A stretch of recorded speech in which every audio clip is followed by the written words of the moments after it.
All right, Broncos country, looks like we are live, but you guys know the drill by now. We got to let the stream breathe for just a second here and make sure that everything is nice and stable all across the YouTube platform. Welcome in, Broncos country, to this Denver Broncos Syndicate live stream of your 1-1 Denver Broncos taking on the 2-0 Los Angeles Chargers. Thank you guys so much for tuning in. I really appreciate it.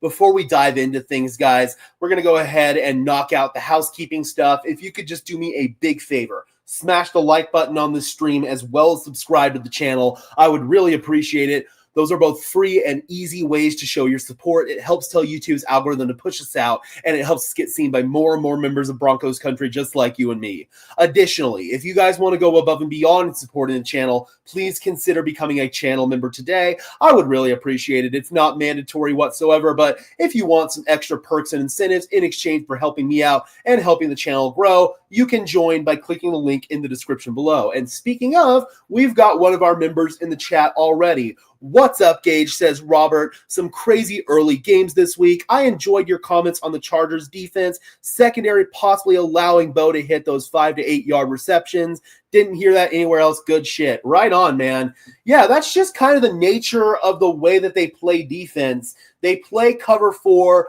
They play cover 2. And especially when you're in cover 4, the flats are usually open. You can hit hitch routes quickly, and Bo Nix usually does a good job of hitting those throws. So those little short throws that some people will call check downs, those aren't really check downs. Those are your first read being open, and you just put it right on your guy, and that's what Bo Nix likes to do. He likes to get the ball out quickly. So that's something I think we are going to see in this game, again, just based on how the Chargers have been playing defense these first couple of weeks. For all we know, the Chargers could completely adjust here, and they could do something completely different from what we've seen these past couple of weeks. But I don't know, just based on how they played last year and how they've been playing this year, I think some of those short throws and maybe some intermediate throws will be available in this game. We've got Charles Pryor in the house saying, let's go Broncos, cheering all the way from Indy. Got to redeem ourselves from that debacle last week. Oh, man, that must have been tough actually being in Indy for that one. I bet you had to hear it from Colts fans all week. Not fun, not fun. But we talked about this both in the game preview video that we put out yesterday and in the pregame show today. If the good Broncos show up, it's not going to be an easy game, but they could very easily win this one. The Chargers tried to choke away their game, and they weren't able to do it last Monday against the Raiders. The Raiders just gave the ball right back to them after the Chargers had a couple of really bad turnovers. So we'll see if the Chargers can sustain all 4 quarters, but it's the same question for Denver. Can they sustain a high level of production for all 4 quarters on both sides of the ball? I don't know. They haven't proven to be able to do so in the first 2 games. Robert says, Daniel Jones straight wrecked the Titans. So did Carson Wentz and the Vikings over the Bengals. Yeah, I was keeping tabs on both of those games. Crazy stuff, man. That Bengals team completely melted down. We'll see if they bounce back next week here in Denver on Monday Night Football. I will, of course, be at that game, so we will not be streaming that one. Our next stream is going to be the Week 5 game against the Philadelphia Eagles.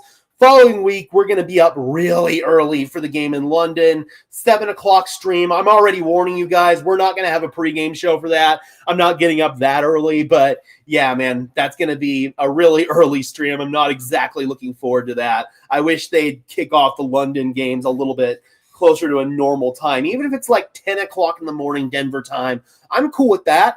That would be what? I don't know what the time difference between here and London is, but still, that would be a more manageable thing, I feel like, because the games are in daylight in London usually. They're not playing primetime games there. Why not play a primetime game in London and then play a normal time game here in the States? I don't get it. Oh, you were at the game? Right on, Charles, right on. We got Mark in the house saying, Gage, thank you for what you do. You're my go-to for all Broncos content. I think we got this today. Go Broncos. Let's go, man. Thank you so much. I really appreciate it. Yeah, I bet you did, man. I bet you did. We win today, number 1 in the AFC West, which would be absolutely huge. Unfortunately, if we go down today, we are 2 games behind in the West. We thought that the Chiefs were going to be the team that we're chasing. Turns out it's the Chargers. So this is definitely a must-win game, and it's rare that you say that at week 3, but I do think that this is a must-win game. Looking good for our Monday night game for sure, man. But we'll see if this Bengals team bounces back. But, ooh, man, things did not look good, especially from a quarterback perspective. We got Kim in the house. Good to see you as always. I'm here, but not hyped to watch this defense today. We'll see, man. We'll see. This has, I think, some potential to be a shootout. But, again, man, the good Broncos are going to have to show up. Dre Greenlaw has to stay healthy. Unfortunately, he's on IR, so we're not going to see him until at least week 7. Really sucks, but hopefully we can have him back for the back half of the year. Are you going to KC for the game in Kansas City? I might. We'll see how finances and stuff work out. If the Broncos are looking like they're going to have to go on the road for the playoffs, then I'm probably going to end up going to that game. I'm going to travel somewhere this year. If the Broncos end up not making the playoffs, which I hope doesn't happen, then I'm going to go to the Shrine Bowl in Texas. But if they end up making the playoffs, then I might travel out to that road game if they end up going to a road game. Or I might have to buy a really expensive ticket here in Denver. We'll see. I'm hoping it's that, honestly. I'm hoping I don't have to go anywhere and I can just buy a really expensive ticket in Denver. I've never been to a playoff game at Mile High. I'd love to experience it there as opposed to on the road. So we'll see. I might go to Kansas City, but it's looking more likely I'm either going to go to the Broncos playoff game or, once again, I'm going to go to the Shrine Bowl in Texas like I did last year. Who knows? Maybe this channel blows up and I'll be able to do all the above. I'm worried about this middle linebacker room. Hopefully Singleton steps it up. Fortunately, LA's tight ends aren't game wreckers, and the one that usually gives Denver trouble in Will Dissly is out. But we got to keep an eye on Tyler Conklin. He's sneaky good. Jason McClure says, go Broncos. Welcome in, Jason. Those linebackers are going to get exposed again. Yeah, it's not looking good in terms of that possibly happening. I'm hoping it doesn't, but I'm preparing for it to happen. Missing Cody Barton now. We should have found a way to keep him. Listen, I'm no lover of Cody Barton, but I'm now realizing he was at least competent. What the Broncos have out there right now at linebacker is not competent at all. Cody would have at least been a little bit better. He's not great in coverage, just like Bronco fan points out here, but he's competent, and at this point, I think he'd be better than a 32-year-old Alex Singleton coming off of a torn ACL.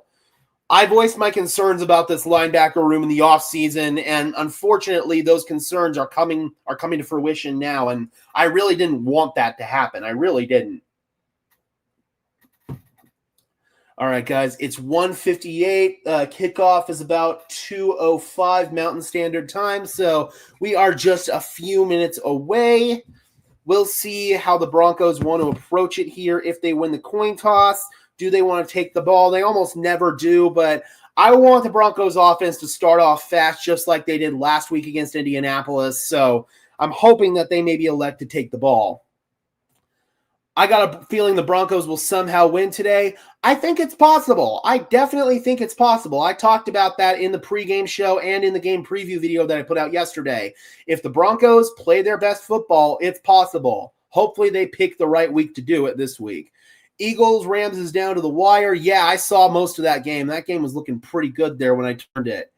I need to see pressure on Herbert. More importantly, we need to get Herbert on the ground. That's the big thing. Daniel Jones, the pressure would get right in his face, and he was still getting the ball off. We've got to find a way to get Herbert on the ground with the football in his hands. We need sacks in this game. We don't just need pressure. We need sacks. That is the best way to defend Justin Herbert. Get him on the ground, and most importantly, on offense, go on long, methodical drives. That way, he's standing on the sideline, not being able to do anything about it. So that's kind of the best way to go about dealing with Justin Herbert, in my opinion. Got to run the ball today a lot. I agree. And I actually had a bold prediction. I think this will be the first game in the Sean Payton Broncos era that we see a 100-yard rusher. I think that J.K. Dobbins is going to be running with his hair on fire. He's got that revenge element. He's got a chip on his shoulder after the Chargers elected to not bring him back. So I think J.K. Dobbins is going to be ready to go. And this Chargers run defense has looked a little suspect, even though they haven't gone up against elite rushing attacks. This is the first rushing attack that the Chargers are going up against that might give them some legit trouble here. So that's something I'm going to be looking for. All right. We are switching over.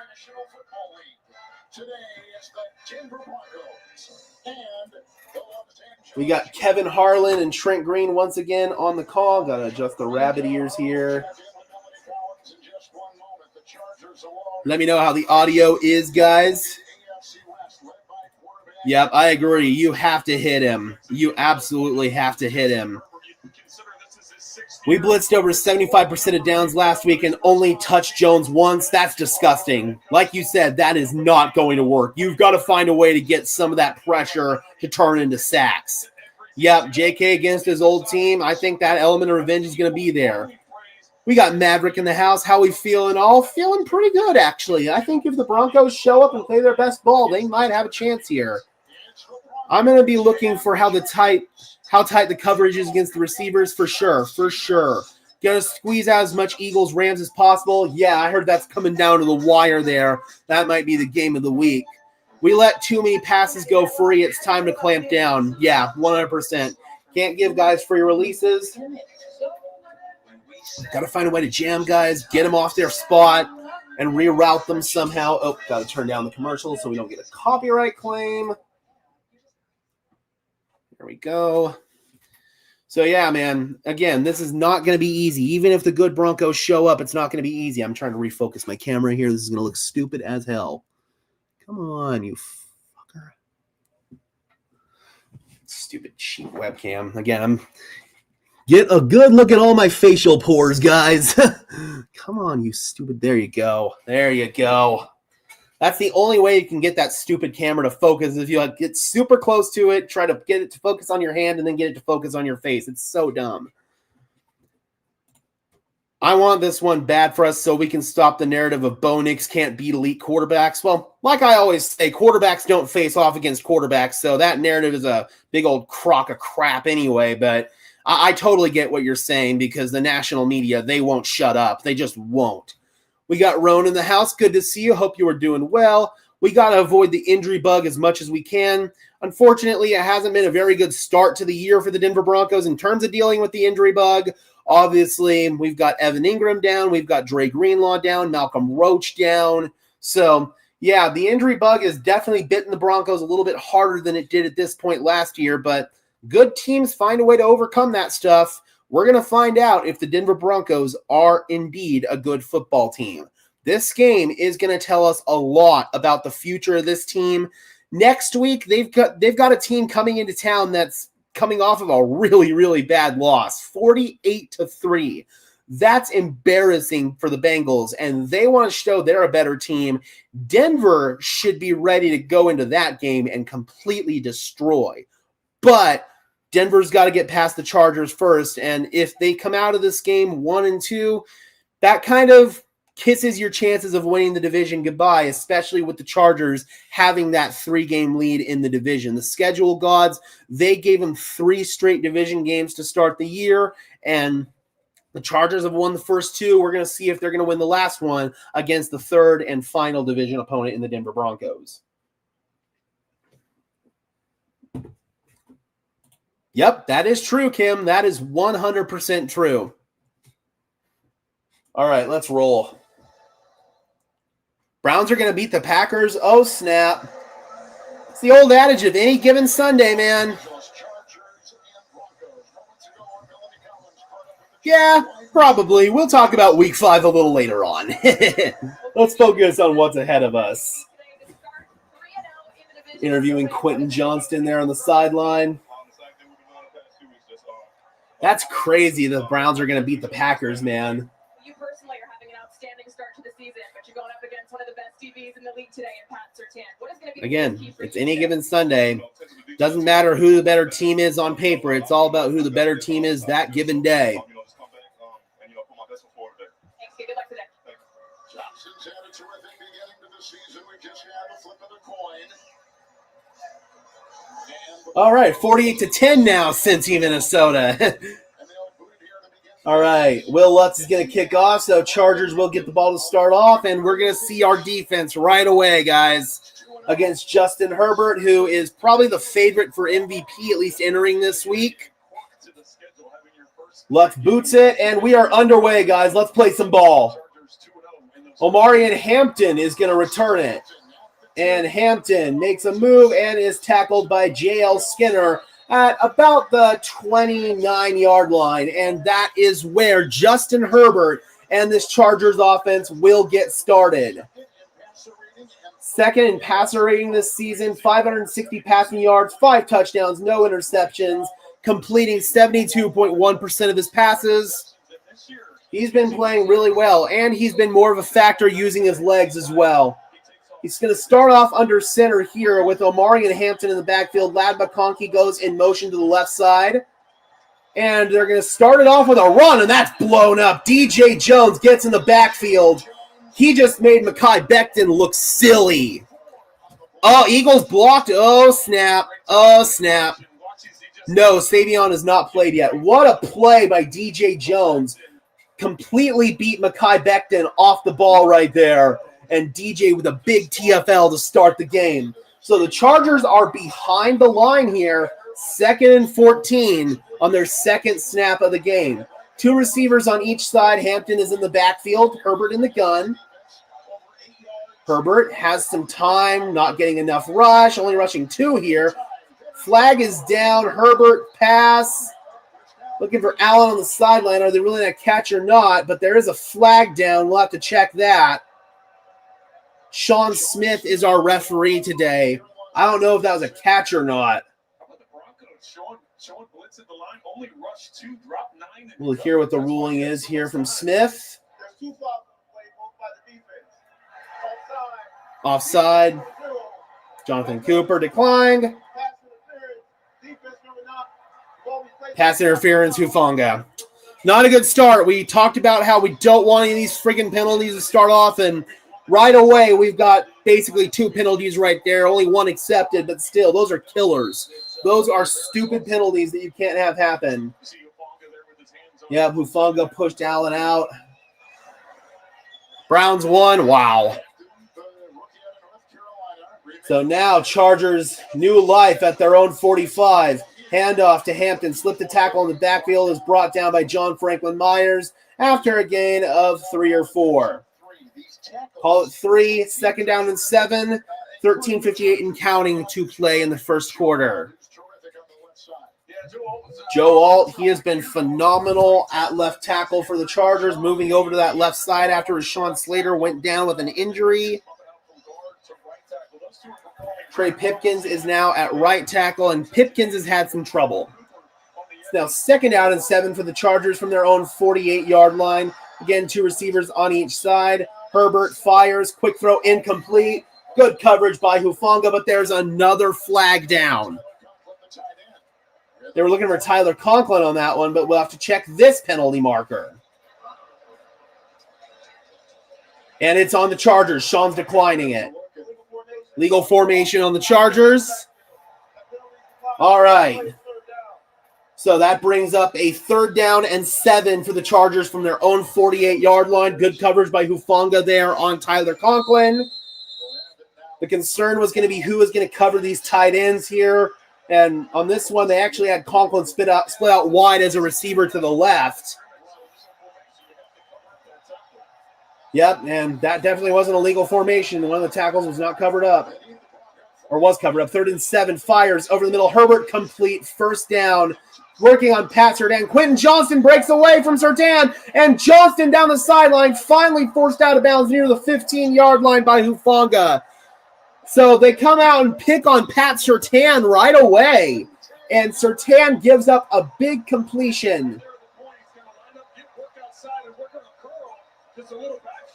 So they put McConkey in motion, and Surtain got immediately out of position, but they got a chance to wrap up right there, and they don't do it. And Johnston able to get loose. So right away, this defense is looking about as bad as it looked last week, unfortunately. Not good, man. And it's the same thing. It's just bad execution. Penalties, missed tackles. Swing it out to Johnston one-on-one, and Pat Surtain makes up for it. Tackles him for a gain of a yard. All right, so Surtain has been on Johnston early on here, and that was just a really bad rep from him. No excuse whatsoever. And Johnston is little hobbled here. Looks like he might have rolled an ankle or something. Hufanga tackled him by his leg. So we'll have to check on that. He's out of the game right now here on 2nd down and 9 from the 14-yard line. Herbert flushing out. Herbert looking in the end zone all the way. Fires out of the back, incomplete. Number 4. So that brings up 3rd down and 9. Good coverage there by the Broncos. Yeah, they were dropping 8 back there, and Herbert had nowhere to go with it, and he just threw it away. So this defense, they do tighten up in this red area, and it looks like the same thing might happen here. Got to get off the field in this 3rd down and 9. McConkey goes in motion. Riley Moss is on him. Herbert fires. End zone incomplete. No flag. Looked like Aronde Gadsden, the first-year tight end, was the target there, and he fell down. 4th down and 9. Jonah Ellis had some pressure there. Herbert got it away just in the nick of time, but, again, his guy fell down. Ooh, brushed up against his arm, and the ball came out a little wobbly to boot. Great stop in the red zone, man. Credit where it's due. And, again, I'm out of focus. Come on. Let's see. There we go. Nope. Come on. Stupid camera. Again, that looks stupid. There we go. I hate doing that. I love Gadsden. Syracuse is my team. I got to scout him in person at the Shrine Bowl. I liked him too. He would have been a fun pickup for Denver as like a backup to Evan Ingram. They could have used him in this game. He's kind of that big slot receiving tight end. Hell yeah, that would have been fun, man. But unfortunately, just didn't work out that way. Are we worried about Tom Bray reffing? What's up? In Spanish? No. The announcer's been talking. Maybe just reset it, turn it off, and turn it back on. Maybe the SAP got on it or something.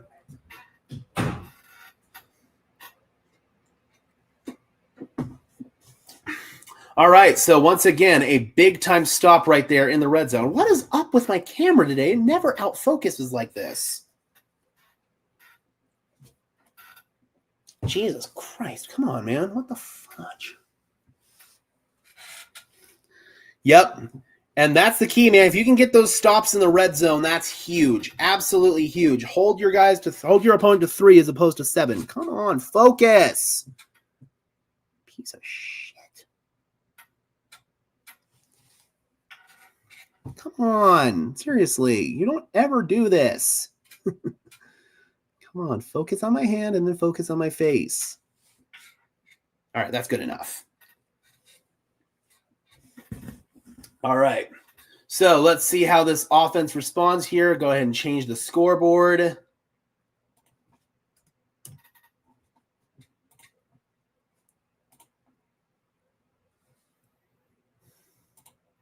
I like the defense strategy. They look good so far, man, and it looks like they're doing a good job of not putting their linebackers in a vulnerable position. So that's a good adjustment from Vance Joseph, in my opinion. Game of the week, Gage Madrid versus his camera. No kidding, bro. Normally it doesn't fight like that. Normally it's pretty cooperative. Normally it's my internet that's not cooperative.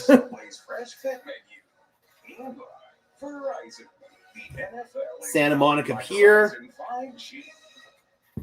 I'd love to travel out there. My mom grew up in the LA area, and I've never been out there.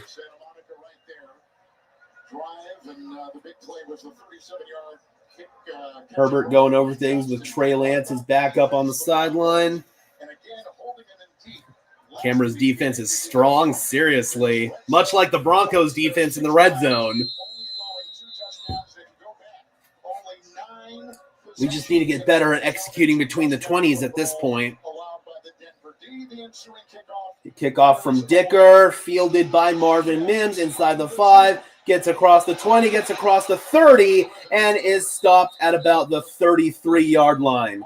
And so that is where Bosef Nix and this Broncos offense will begin. I want to see the run game get established early and often in this one. Yep, they're showing the game-winning field goal for the Browns. So for the first 2 weeks, Packers looking like the best team in football, and then they lose to the Cleveland Browns. So, again, any given Sunday, first down and 10. 2 receivers on each side. Lucas Kroll is starting as your big slot player. Franklin in motion, and they set up a screen here to R.J. Harvey, get him involved right away on a little tunnel. Has some blocking in front and picks up 3 yards. So that's kind of a running play. The screen game is an extension of the run game. I don't hate that, but I'd like to see a real run mixed in here as well.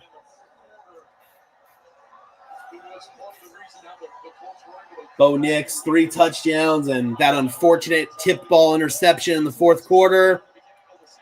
Second down and 7. Pony formation here. Both Harvey and Dobbins are in the backfield. They motion Dobbins, and they give it to Harvey. Harvey lowering his shoulder, and he bounces after a gain of 3, and that's going to set up a third down and 3. 10:57 and counting in the first quarter. Denver facing an early third down and manageable, so we see a screen on the first play, and then we see a traditional running play here on the second. I like how we're seeing plays here with both Dobbins and Harvey on the field together. On this one here, it is Dobbins. Franklin goes in motion to the left side. 3 receivers on that side, including Lucas Kroll. Bo Nix is making a check at the line of scrimmage. Play clock ticking inside 5 seconds. They've got to hurry up. 3, 2, they get it snapped. Nix looking, firing, and sails it wide of Lucas Kroll. Trying to throw it to a spot, and a quick 3 and out for this Broncos team. Not great, man. Not great at all. Bo hit the bottom of his drop and put it just a little bit too far wide there. I think Bo had the right idea. It was just a slight misthrow. Maybe Kroll wasn't right in the right spot for where Bo was expecting it to be. But regardless, a quick 3 and out here, and you're giving the ball back to Justin Herbert. Not good. So far the test of playing complementary football has been a failure in this game. Jeremy Crawshaw is going to boot this one away, and it's a short punt. Fair caught at the 21-yard line. So, complimentary football, man.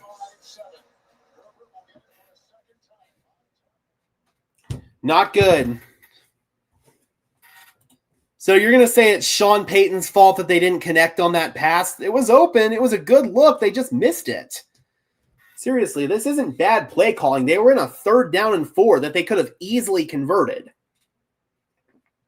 Once again, you can't blame bad execution on the play calling every single time. Sean Payton's not the guy out there throwing or running the routes.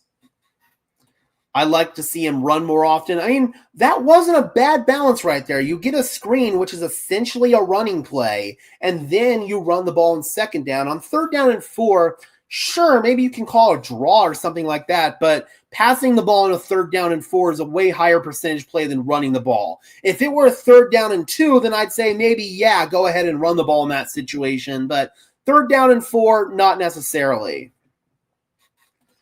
I disagree, Daniel. I really do. And this is coming from somebody who watches film, calls the Broncos out on their bullshit. I think we all know that I will call them out on bullcrap here on this channel. I do it all the time. So trust me, if I thought play calling was an issue, I'd call them out on it. I'm not afraid to not say something that I think is wrong. I think the play calling's fine. I think the execution has sucked.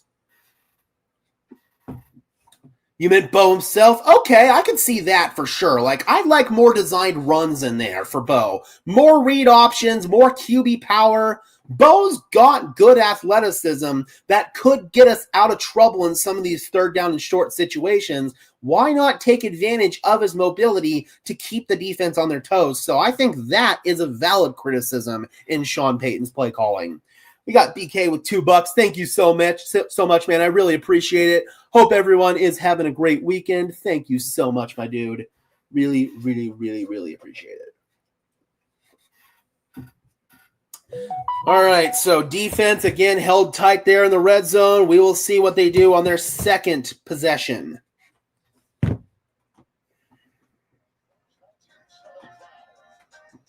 different Charger quarterbacks each threw an interception action against the Steel Curtain Chargers, losing to the defending Super Bowl champions Steelers 30. So I need to charge my phone. Broncos squared off against the division rival Chiefs. And their quarterback Charlie Johnson with a game-winning touchdown. Well, so far it looks like all the Syndicate teams have won today. Hopefully the Broncos can keep it up. We do have a Chargers Syndicate, so somebody is going to lose today in the Syndicate. Handoff. Najee Harris. Big hole up the middle, exploited for a gain of 7. Cole needs to catch it. That was a bit of a hospital ball, though. It looked like he was trying to put it on the wide shoulder to avoid a hit, but again, it looked like he missed it by a few inches. Because you'll see Bo put it on a wide shoulder so that way the receiver can extend and try to avoid the hit. He does that with Troutman. Troutman has good chemistry catching those balls, but it looked like that one was a little bit off. 2nd down and 3. 5 down lineman for Denver. Not much penetration. Herbert fires over the middle, off the hands of McConkey, who wants a flag, is not going to get it. 3rd down and 3. Let's see the replay. Yeah, McConkey's just coming over the middle. Yeah, looks like there might have been a little grab there from Riley Moss at the stem of the route. I understand why McConkey wanted to call there. Still could have caught it, though. It went off his hands. 3rd down and 3. We don't like the Chargers being in these 3rd and short situations. They initially showed double A-gap blitz and backed out. They rushed for Herbert, looking, and he's caught from behind and sacked. Guess who? DJ Jones once again. Herbert tried to take off up the middle, and Jones just caught him by the ankles. 4th down and 3. Chargers will punt it away, and another good stop for this Broncos defense. Looked like they were trying to rush a little stunt up front here with Allen, and then Herbert climbed up, and Jones came off the penetration and just able to make the tackle on him. Really great play by Jones. 4th down and 3. Marvin Mims is back deep to accept this punt from the Denver native J.K. Scott, Mullen High graduate. There's a flag that flew right at the snap. Denver better not be offsides. That flag flew right at the snap. I'm going to be so pissed off if this is offsides. This better not be offsides, bro. I'm going to be so pissed. Dude! God! What the? Dude! If they're punting the ball and you jump offside, who was that? Nick Bonito. He's lined up in the neutral zone. Dude, what the? Stupid penalties. Stupid. Stupid penalties, dude. I'm losing faith in Darren Rizzi, and that sucks because I gassed him up heading into this year. You can't have that. That is shooting yourself right in the foot, man. Stupid, egregious mental errors. Somebody's got to yell at Nick Bonito for that. Somebody's got to yell at this team for that crap. That's bull. You just gave them a free 1st down at their own 32, and they're going to toss it to Hampton. Hampton. Surging forward, he's got the 1st down, turn the corner on Dondre Tillman.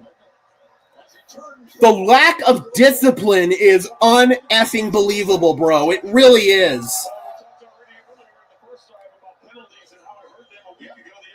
Dude, I actually think Rizzi is a good coach, but this is bad. I'm losing faith. I am losing faith. That's unacceptable. Unacceptable. You are not going to be able to beat elite teams like this if you continue to shoot yourself in the foot. Play fake. Herbert, pressure, stepping up. Gets away from Ellis, off the hands of Keenan Allen, incomplete. It was a good throw from Herbert, but Allen could not hold on. There's a flag again. Holding offense. Those Trey Pipkins. Jonah Ellis had pressure and he drew a holding call. He's a monster. Actually, no, that was Mekhi Becton, the guilty party on that one. My bad. Becton, of course, came over as a free agent from the Eagles, the former bust at left tackle for the New York Jets. He's working on Eni Uwazurike. Yep. Grabs him and just takes him down to the ground. That's an easy call. They're going to call that all day. So Ellis with the pressure, and then Becton with the hold on Eni Uwazurike. Backs him up to a 2nd down and 20. McMillan is the nickel player right now. They back off into coverage again, come underneath to Johnston, and that's a halfway decent open field tackle right there from Alex Singleton. That's probably one of the better tackling attempts from Singleton you'll see. Limits him to a short game, and that brings up 3rd down and long. That's probably one of the better tackles you'll see from Alex Singleton, and it still wasn't great. Yes, Matlock is in. I mean, I liked Rizzy when he was in New Orleans, and I liked him when he was in Miami, but unfortunately, he just hasn't lived up to the hype here in Denver. Blitz coming 2nd and 14. Herbert climbs the pocket, fires incomplete. Great hit by Hufanga.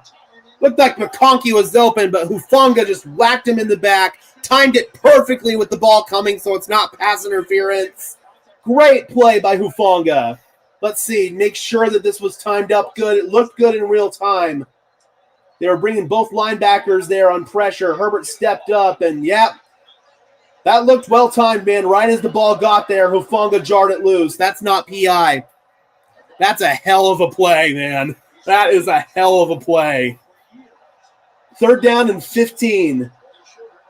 Backed up at their own 38.5. Herbert looking, fires a deep one. Incomplete. Oh, there's the flag. Riley Moss on Keenan Allen, and they're going to get him. Oh, they're waving it off. Okay, the ball was uncatchable. Yep, pick it up, pick it up. That was over everybody's head, uncatchable. Yep, over everybody's head. Thank you. Good no call. Good no call. He grabbed him for sure, but again, that was not a catchable ball. 4th down and 15. Thank you for picking that up. Good job, officials. Denver once again gets a stop. Let's see if we can not get a flag here. Thankfully, it's a 4th and 15, so it's not going to lead to an automatic 1st down if we're offsides again. The kick from Scott. Marvin Mims is back deep. Mims accepts it at the 10. Mims circling around. Mims trying to find a lane. It looks like he does. Marvin Mims down the sideline inside the 35, and he's forced out of bounds finally at about the 37-yard line. So that is where Denver will take over. Another good defensive stop. Again, kind of lucky right there that Herbert threw that over Riley Moss's head. Otherwise, that would have been a penalty. But regardless, big break right there, and we are going to get the ball back. Hufanga is becoming my favorite defender. I love how he plays, man. He plays with his hair on fire. He really does. Yes, great return. I don't think they're going to go to Chris Abrams' drain. I think they're going to try to see this thing through with Riley Moss. But if Riley Moss keeps getting picked on, I would like to see Chris Abrams' drain at some point. Because I do like Chris Abrams' drain. I've loved him since he was at Missouri. I was over the moon when the Broncos drafted him, and in his limited opportunities, he has played some damn good football. So it would not hurt my feelings at all to see KAD in there. He's one of my dudes. I can already tell this is going to be one of those games where our blood pressure goes way up. It might be, man. Brandon Jones did struggle a little bit last week. I'm not going to lie. I haven't really noticed too much this week. Again, it's hard to tell the safeties sometimes because they don't show them, but once I get the all-22 and get a real look at it, I can give you a better assessment on how the safeties are playing. Jesus, Torrey Horton, 95-yard punt return. Good Lord, man.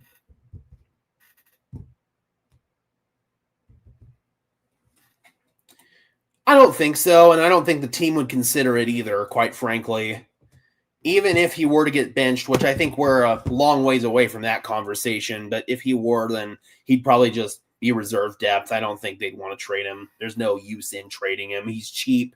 He's on a rookie deal. So unless they get blown away with an offer a la Devon Vele, nobody thought that Devon Vele was going to net a 4th-round pick until some team offered it. So you never know, man. If they get blown away, they could, but I strongly, strongly, strongly doubt that. I want to see some RPOs. Well, Sean does like to call them, so let's see if they do that here on this possession. Of course, there's plenty of orange and blue in the stands. Looks like Hufanga is maybe getting like a turf burn or something dealt with. I imagine you get a lot of turf burns the way that he plays. 1st down and 10 for Denver from their own 39-yard line. It's a toss play to Harvey, and that's blown up in the backfield. There's also a flag in the backfield, which likely reeks of holding. One criticism I will give Sean Payton, I'm not a fan of all these toss plays. I'm really not. Adam Troutman, the guilty party there on that one. Oh, come on, you stupid.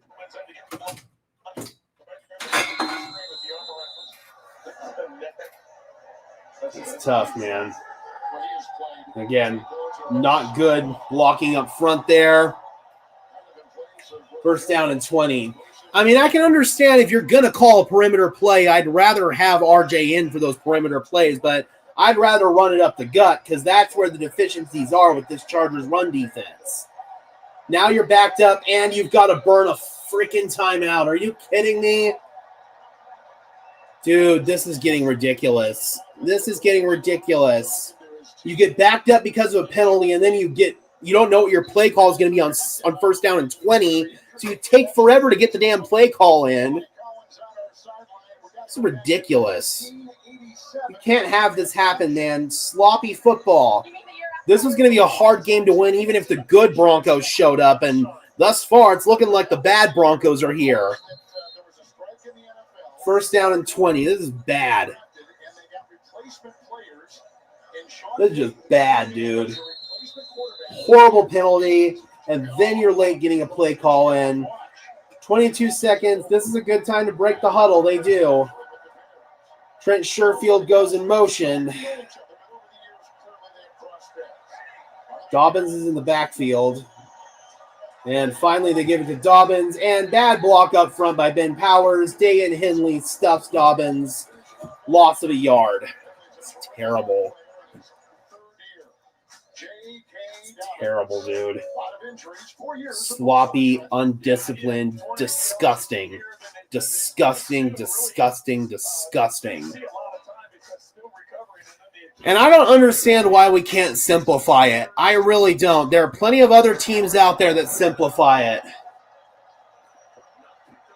Now you're in 2nd down and long. You're probably not going to pick up a 1st down on this drive. Nix pulls it down. Nix just has to throw it away. Ball back to the line of scrimmage. Is there a receiver in the area? No, there's not. But again, went back, so we're good. 3rd down and 20. Now we're just going to call a run, call a screen. That holding penalty killed the entire drive.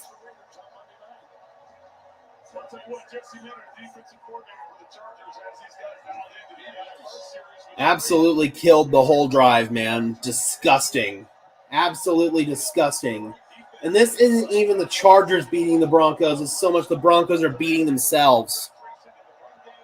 This is literally the size of a bad football team. 3rd down and 20.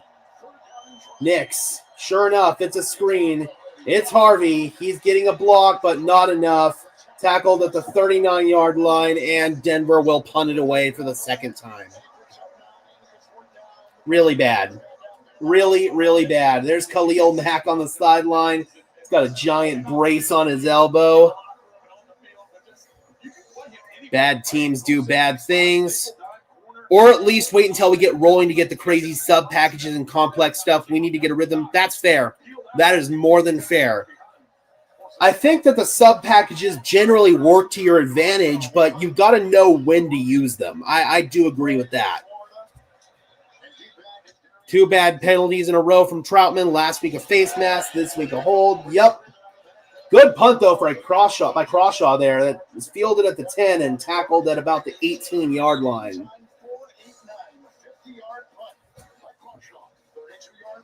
See, this is a valid criticism of Sean Payton not getting the play call in on time. It was a problem with Russ, and it's been a problem in both years of Bo Nix.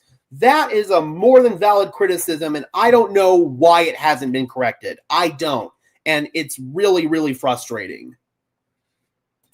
Well, yeah, because it's 3rd down and 20. You're not going to get a first down on 3rd down and 20, dude. I mean, you're just not. That holding penalty killed the entire drive. That's what happens. When you get a holding penalty and you're knocked back behind the chains like that, you can basically just kiss that whole drive goodbye. It's dead. It is dead in the water.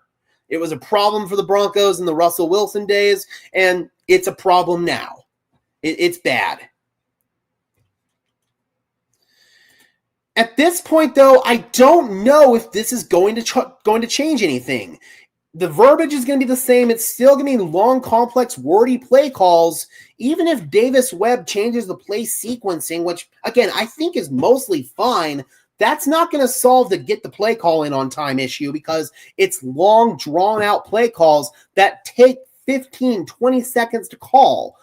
You got to go to a wristband, honestly. If you're going to be using these wordy play calls, you got to go to a wristband. That way, you can just say into the helmet of Sean, into the helmet of Bo, wristband 3, wristband 60, and he can go and find the play on his wristband. That way, you don't have to spit out the play call. Joe Lombardi, Davis Webb, it doesn't matter who's calling the plays. The issue is going to persist until they water down the terminology. And that's going to require a whole philosophical change in the offense. It's not something that can be done in 1 year. You've got to do it in the course of several seasons. You've got to do it over the course of an entire offseason if you're trying to water down your terminology and make it to where it's all stripped down and it's only like 2 or 3 words as opposed to 5 or 6 words. So it's frustrating. It really is. It's been a problem with Sean. It's one of Sean's shortcomings. He's not perfect, but again, man, calling for Sean to be fired. If you guys want an innovative offensive mind, Nathaniel Hackett's available. We could bring him in. Pretty sure that he'd be an upgrade over Sean, right? No. Sean Payton's a good coach. He's just got to clean this shit up, man. See, I don't think it's because of arrogance, though. Like, Sean Payton doesn't like losing. And he doesn't like, I mean, I understand he doesn't like being wrong, but quite frankly, he doesn't like losing even more. I don't understand why these changes haven't been made. Clearly, they don't feel like it's an issue. Clearly, they don't. And they know more than I do. Oh, boy. Pressure immediately there on Justin Herbert. Nick Bonito with a sack. And he wasn't alone in the backfield. Jonathan Cooper was there. There was pressure up the middle. That was a breakdown by the entire Chargers offensive line. Now that I agree with. That I definitely agree with. I have never been an Adam Troutman fan. Haven't really seen him so far. Dude. And so he beat Scott Matlock on that one, who's basically a 6th offensive lineman at fullback. That was nuts, man. Nick Bonito's got one of the quickest get-offs in the league. Pressure again, Herbert over the middle. Good tackle by Brandon Jones. Limited gain, might have gotten close to the original line of scrimmage, but it's still going to be 3rd down and long. Yeah, Nick Bonito is a monster, dude. He really is. Scott Matlock's a good player, but probably not a good matchup to have him block the leading pressure artist in the league right now.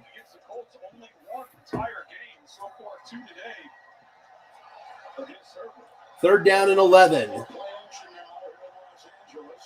Looks like Denver's playing single high. They back out. Herbert in trouble, and he's swallowed up from behind. Jonathan Cooper. So both of our edge rushers get in on the sack party on this drive, and Broncos country in Southern California is making it loud there in SoFi.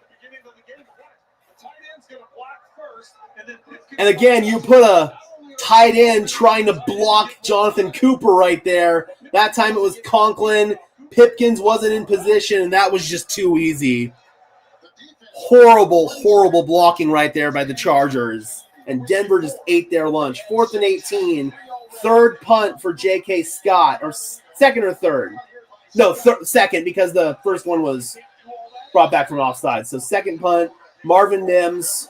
Across the 40, Marvin Mims making some moves. Marvin Mims across midfield into Denver territory, or into Chargers territory at about the 46-yard line. 24-yard return. Denver gets the ball to start off in Chargers territory.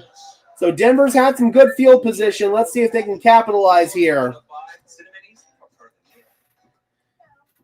That's fantastic defense, man. From the coverage to the pass rush, all of it was fantastic.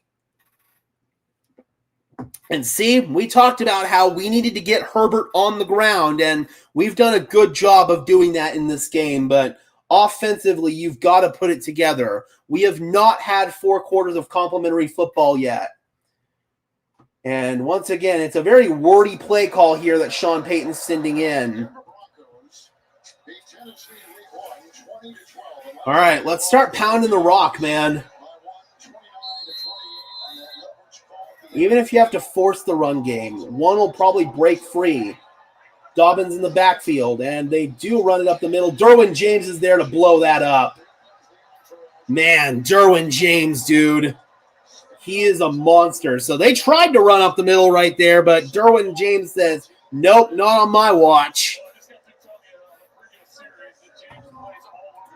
Probably. Yeah, I didn't think Nate Atkins did a very good job there. Looked like he was kind of looking around like,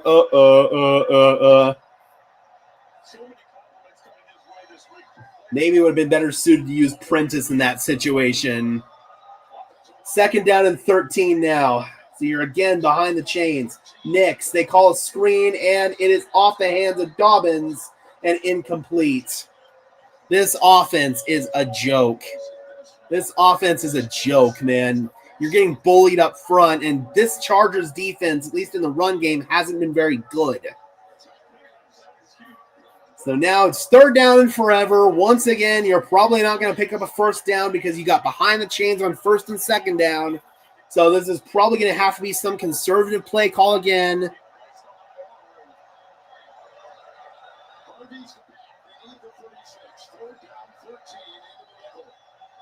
And Bo's going to step up, fire, and trying to come back for it. Sutton incomplete. Good PBU by Benjamin St. Just. That was a pretty good ball from Bo. That gave Sutton a chance. That was just a really nice play from St. Just. It was a screen call that he dirted. It wasn't there.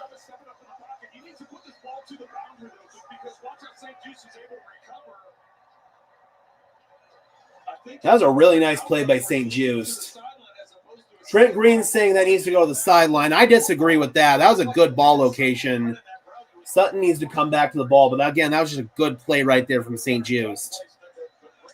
And let's see if Crawshaw can pin him deep here. Fair catch is signaled for and made at about the 12-yard line. Man, this offense.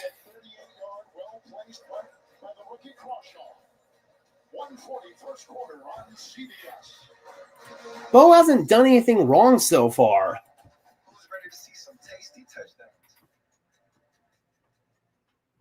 Maybe that one slight miss to Lucas Kroll. Outside of that, Bo has done nothing wrong in this game.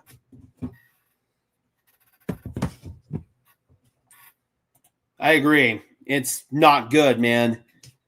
And you've got Derwin James in there blowing up runs up the middle. That's just bad.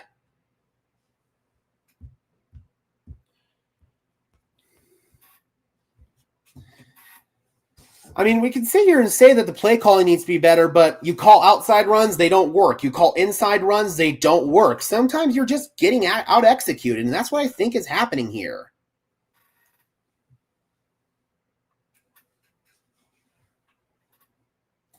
Just because a rookie quarterback had a great year doesn't mean they'll be good. Look at C.J. Stroud. I will admit, man, C.J. Stroud is not looking good out there. He had a really bad game today against Jacksonville, like really, really bad. I agree. I 150% agree with this. You're getting out-executed. It's easy for fans to blame the play calling, but not to try to sound ignorant here, or arrogant, I should say, not to try to sound arrogant here, but if you know what you're looking at, you realize it's not bad play calling. It's just bad execution, and quite frankly, it's bad execution on both sides of the ball. And it's just inexcusable. It really is.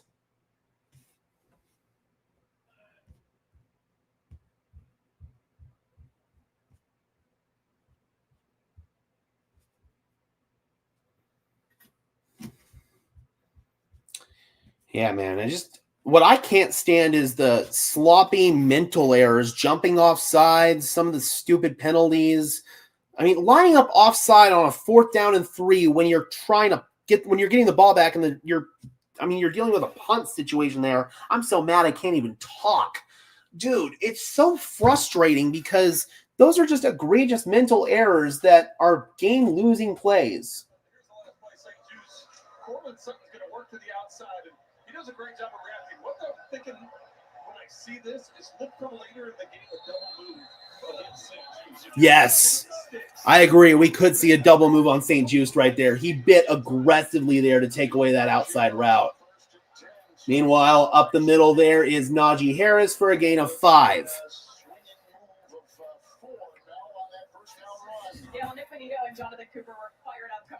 Can't give this team more chances. They've given them opportunities, man. This Chargers team has given Denver some opportunities.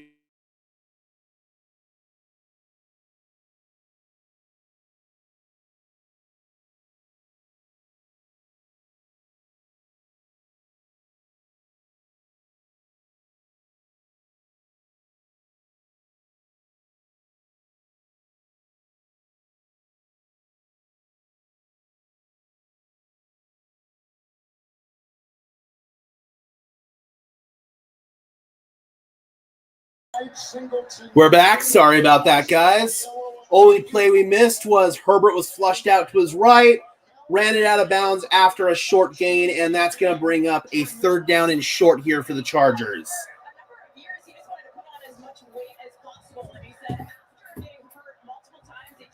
Here, I'm going to refresh one more time. I'm still a little laggy.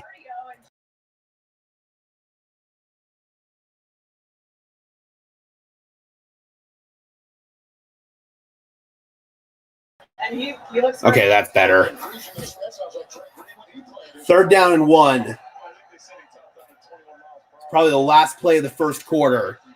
Herbert's under center, and they hand off up the middle, and stuffed right there is Harris, but second effort looked like he got him the 1st down. Dondre Tillman had the initial penetration, looked like he was short, but Harris on the second effort looks like he picked up the 1st down. And that's going to take us to the end of the first quarter.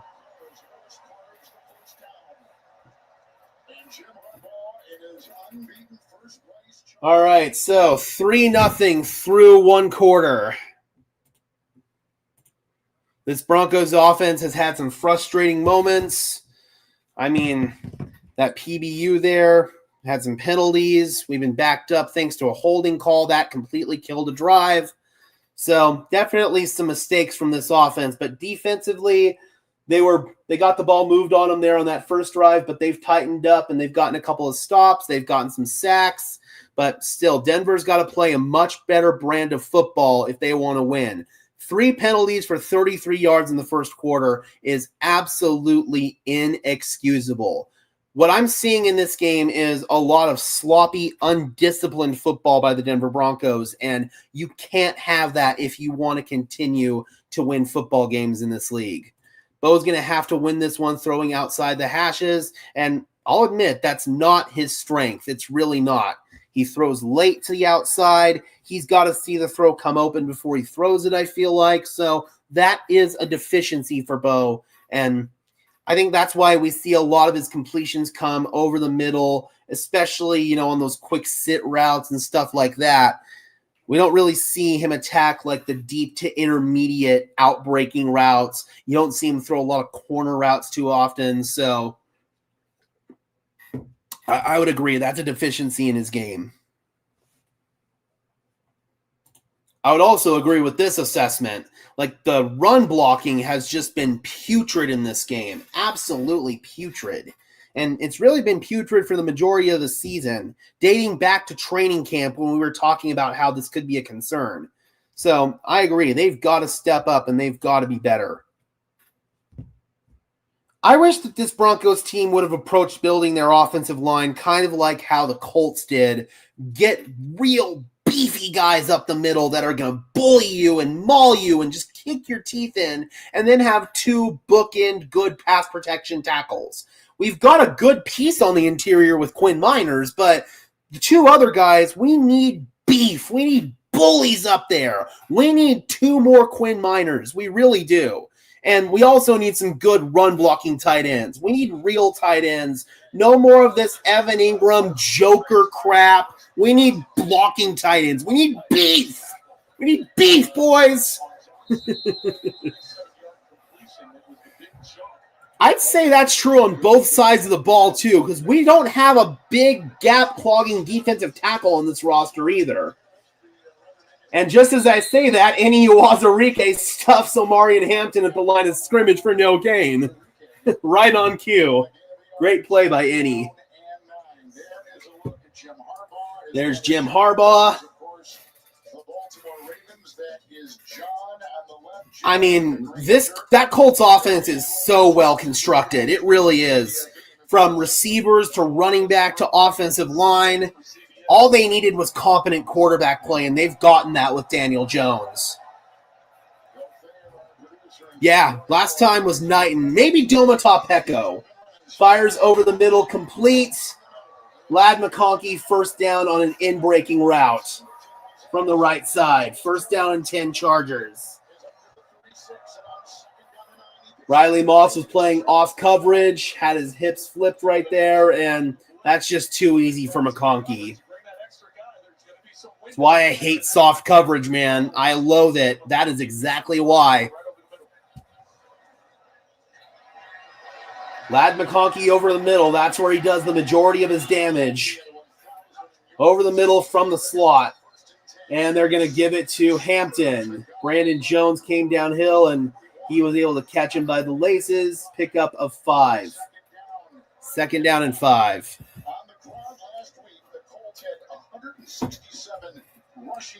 Did Singleton need to squeeze on it or what? Oh, but I need to change my banner.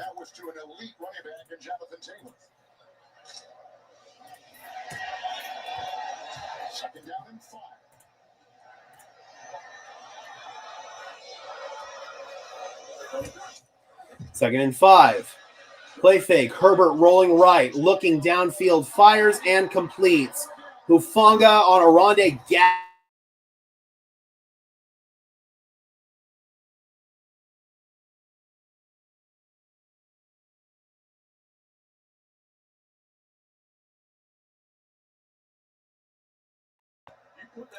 Sorry about that, guys. I unplugged my phone. I'm going to refresh real quick.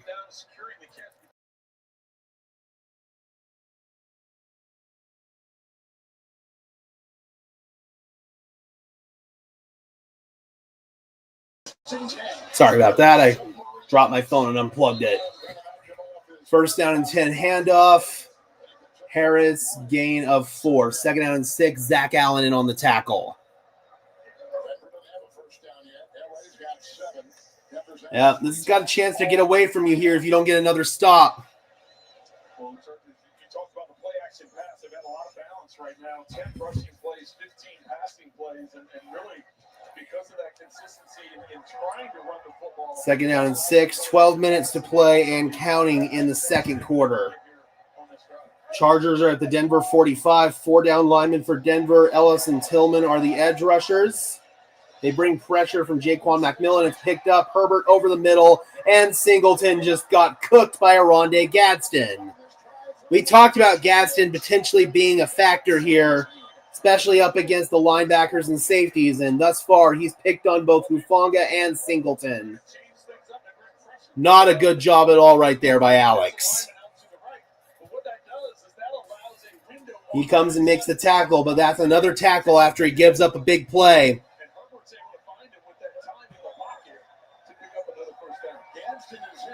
First and 10. Darius Davis in motion, and they hand it off up the middle to Hampton. Good push by this Broncos D-line. Tillman there on the stop along with Sternad. No gain, second down. They gave him a yard, 2nd and 9.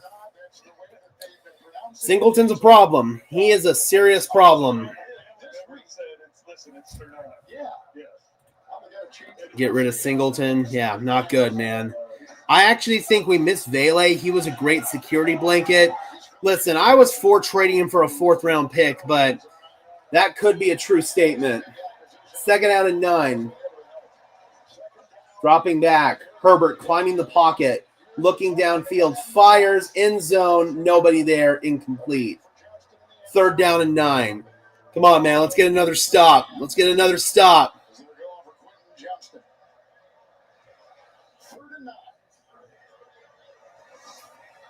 Well, able once again to get some pressure. I'm talking about that sit route over the middle to Gadsden. That was on Singleton.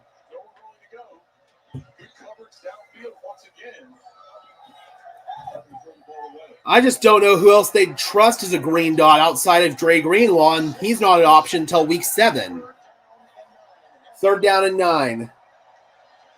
5-man rush, including Singleton. Herbert, he throws, intercepted off the deflection. Let's go! Let's freaking go, baby! Brandon Jones. Jones returns it to about the 23-yard line. Jones out of bounds, but off the deflection. Herbert got hit as he threw it, and it was intercepted by Brandon Jones. Let's see who got a paw on it. Let's see who had the pressure as well. JFM was the one who caused the pressure off the hands of Riley Moss and into the hands of Brandon Jones, Johnny on the spot.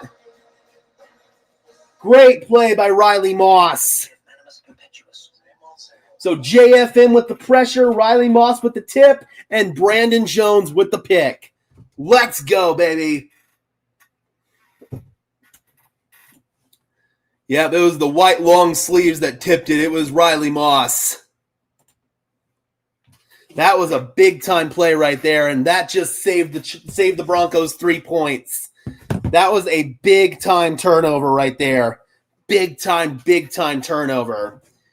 JFM had the hit. JFM with the pressure, Riley Moss with the tip, and Brandon Jones with the pick. Love it, man. Love it, love it, love it. And I think Riley Moss needed a play like that to get his confidence back. I feel like kind of getting picked on a little bit. Maybe he was starting to lose some of that swagger out there that we know he has. That's a play that'll get it right back for him. So defense is playing, honestly, pretty lights out in this game. We just got to sustain a drive on offense. Again, it's complementary football. Both sides need to play well in a game in order for us to come away with a dub. And thus far, we've had 3 games, or at least 2.5 games, where we haven't seen complementary football. We've seen one side play well and one side struggle. Yeah, that was big. That was a really big-time play. Now our offense needs to reward them. We can't get behind the chains early. We've got to find a way to get in 2nd and 5, 3rd and 2. That's how this offense can sustain drives. We're not going to sustain drives getting in 1st and 20, 2nd and 13, any of that nonsense. You can basically just punt it on 1st down at that rate if you're backed up into a 1st down and 20. So we've got to find a way to play some complementary football. 4 minutes of time of possession in this first half is disgusting. That is disgusting. We talked about controlling the clock and owning the line of scrimmage, and I would say, at least on offense, we have not owned the line of scrimmage, and we have definitely not controlled the clock. We've owned the line of scrimmage on defense, though, I will say that. It's a hell of a play, man. Again, Riley needed that. He needed that more than anybody. Walk at linebacker? Ooh, I kind of like it. 1st and 10. Play fake. Nicks from his end zone. Stepping up. Fires along the sideline. Complete on a comeback route to Sutton. Tried that throw earlier and didn't make it this time. He puts it right on the money. 1st down and 10. Denver moves the chains. That's Denver's first down of the game. We're on our own 23. Now we're on the 34, I believe. I haven't noticed anything bad from Sternod so far. It's been Singleton. Good job coming back to the ball right there from Sutton. Actually, at their own 22. I'm sorry. They're at their own 22. And Nix is going to run, and he is going to be brought down on the play. Second down after a gain of 5. That was a really, really nice job coming back to the ball. And Nix scrambles and sees 2nd and 5. We want to be in 2nd and 5, 3rd and 2. That's how you move the ball and sustain drives. And now we're bringing in some beef. Alex Palczewski is checking in as the jumbo tackle. So it's 2nd down and 5 from Denver's 26.5. Handoff up the middle, and Denver has just gotten no penetration up front. Ben Powers and Luke Wattenberg in the backfield again. 3rd and 5. Dobbins had nowhere to go, and once again, just no push from Ben Powers and Luke Wattenberg. Anytime you've got them just standing in the backfield after a run play, that's bad news. 3rd down and 5. This is still a very easy conversion here. You can pick this up. Yeah, no push up front whatsoever. None. People wonder why Sean doesn't run the ball more. That's why. 3rd and 5. Nix fires. Over the middle, caught. Nice throw. Over the head of Derwin James into the hands of Sutton. Beautiful intermediate in-breaking route, man. Really good job. Good job by Nix standing in there and delivering a strike. Again, over the head of Derwin James, or Dan Henley, rather. Over the head of Dan Henley. And just put it right in the perfect location. Alohi Gilman, the safety, had the coverage there. Perfect execution. So now it looks like the offense is settling in. They're at their own 46 right now. 7.5 to play in the first half. In trouble, Nix. Look out from behind. He's sacked. Derwin James. That was bad pocket awareness. That was not good, man. Nix danced around and had no clue that James was behind him.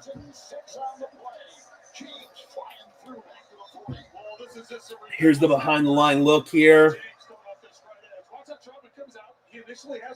Oh, Troutman, dude. I mean, Troutman had him initially, but Bo held on to the ball for a little bit too long. So now you're behind the chains again. It's 2nd and 16. This is not the down and distance that we want to be in at all. And you're going to call a run. And that's blown up in the backfield. What? That's a bad play call. That's a bad play call. There is no benefit to calling a running play on 2nd down and 16. Really? Really? That's a bad play call. And additionally, your best offensive lineman in Quinn Miners got beat. So, God, the blocking's been bad. Really, really, really bad. 5 plays for negative yardage in this game. Chargers have 3. That's gross. And flea flicker time. Nix going deep. He's got him in. Just slightly overthrown. He had an open Marvin Mims, and it was just overthrown by this much. Oh, man. If you hit that in stride, that's a walk-in. Sean Payton dials up a great play call here. A great play call, but Nix isn't set when he throws it. And yes, Mims could have caught it. He could have, but it's slightly overthrown. So that's just unfortunate. Bo didn't have his feet set. If he had his feet set, that would have been on time. But he's throwing it off his back foot, basically. Oh, that's brutal. That one hurts. Darius Davis, missed tackle by Skinner. He's circling. Davis has some room. Darius Davis off to the races. Darius Davis with Potato Pete. And he's finally brought out of bounds after a massive return. Oh, we had an opportunity to flip the game right there. And unfortunately, they just flipped the game right back in their direction. That hurts. It was just a slight overthrow by this much. If he had his feet set, that would have been on time, and that would have been a touchdown.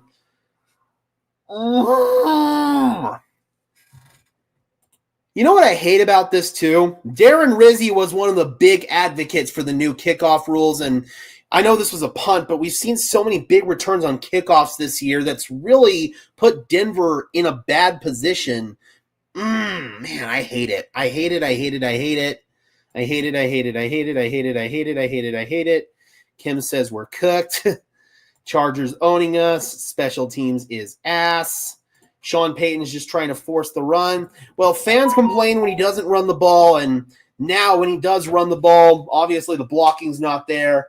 You're one-dimensional on offense. That's the fact of the matter right now. You're one-dimensional. If you can't execute in the run game, then you're just going to be freaking one-dimensional.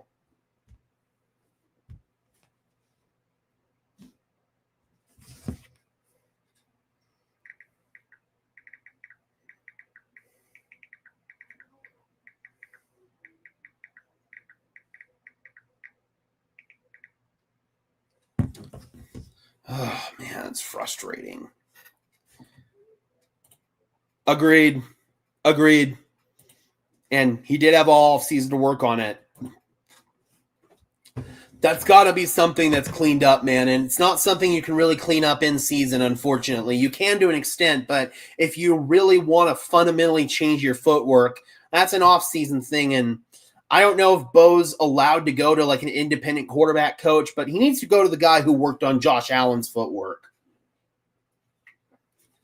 To me, that's Bo's biggest shortcoming as a quarterback right now is his footwork. He can be a really good player in this league, but he's got to have better feet. What's in your wallet? Bad footwork leads to inaccuracy, and that's exactly what we saw there. That's a beautiful shot of downtown LA. You can always count on Sundays with the NFL on CBS and Paramount. Unfortunately for Dobbins, the run blocking has just been shit. He has had nowhere to run. I mean, the run blocking has just been atrociously bad. Yep. O-line can't run block, and we're missing deep shots. Can't win with that formula. Handoff up the middle there. There was a missed tackle in the backfield, and Harris able to exploit it for a gain of 6.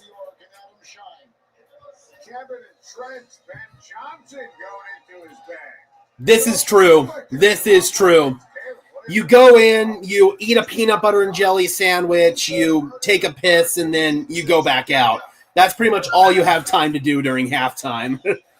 I don't know how many urinals they have in a locker room, but when all the guys are lining up to piss, I can't imagine that you have time to do really anything else. Herbert. Over the middle, complete. Quentin Johnston. Tackle made by Benito, but Johnston is wide open on the hook, and Najee Harris is down. Oh, boy, was that a non-contactor? Oh, no, Harris, I think he just went down with no contact. Oh, boy. He's grabbing at that Achilles area. That's not good. I hope he's okay, man. That sucks. I think that he just went down as he was trying to explode out of the backfield. Oh, man, that's a tough one. Get your Uncrustable and take a quick Rizzy. Yeah, that did not. Oh, man, hopefully he's okay. Thoughts out to him, man. That sucks. That definitely sucks. So, probably going to see him carted off the field here, unfortunately. That's just brutal.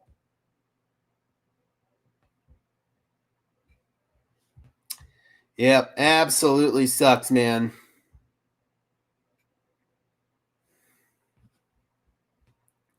So, game stopped while they tend to Najee Harris and his Achilles. I would make a video about this on my other channel if we weren't live right now, but no reason to do that here. So, yeah, I'm not one to normally speculate, but you don't really need to speculate there. That's exactly what that looked like. That's a torn Achilles. Those are very easy to tell exactly what happened there. Being helped to the sideline by a trainer, not putting any weight on the leg. That just blows. Absolutely blows for him, man.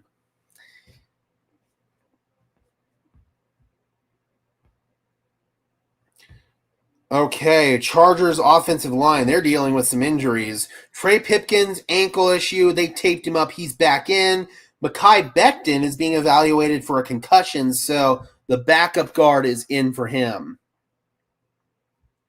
Yeah, injuries just suck, man. Doesn't matter who it is, injuries just suck. Oh, man, yeah. Hopping off. 2 trainers flanking him, isn't putting any weight on the leg. That looks bad. That looks really bad.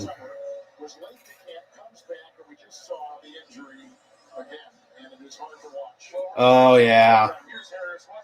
That's a classic Achilles, man. Puts his foot in the ground. You see the ripple in the calf. That's a classic Achilles. That sucks. That really sucks for Najee, man. It really does. You can see he's emotional. Ugh. Yeah, and he's hopping off onto the cart. That just sucks.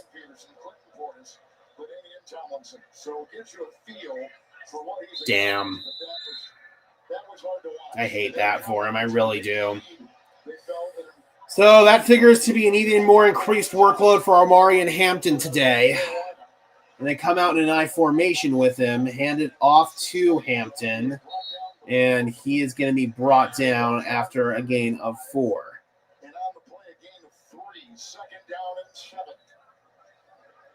That just sucks. Obviously, Najee's had a really tough last few months, had that fireworks incident where he suffered that eye injury, and now his season's done. It's just brutal.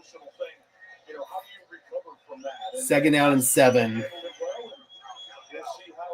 Herbert makes a check at the line. There are 5 down linemen for Denver. Up the gut. Hufanga missed a tackle up the middle, but Hampton able to fall forward for a gain of 5 or 6. 3rd down and 2. 4 minutes and counting in the first half. Yeah, exactly. I don't think his reaction was based on the physical pain. It was more so the emotional pain and frustration. I mean, it's just brutal. It really is. So now it's 3rd down and 2. Chargers are at the Denver 30-yard line. Pressure's coming. Herbert outside, complete. 1st down, Ladd McConkey working on Jahdae Barron. Simple out route. McConkey to the sticks. 1st down.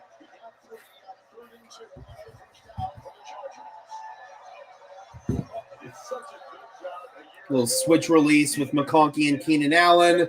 Barron's immediately put out of position. It's not a bad attempt right there trying to make the play on the ball, but good throw, good catch. Not easy to beat or not easy to defend. Yeah, exactly. That was solid coverage. I don't think there was really anything he could have done there.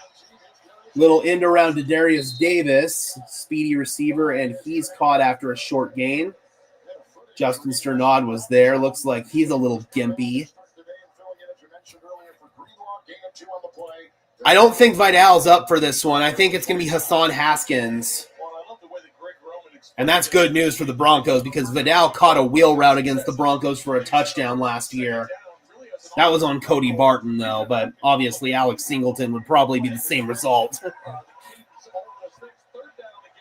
2nd down and 8. Bo's been fine. Bo's done nothing wrong in this game. Pressure, Herbert fires, and oh my God, what a catch. Quentin Johnston, there's a flag down as well, working on Riley Moss. God, man, that's just tough.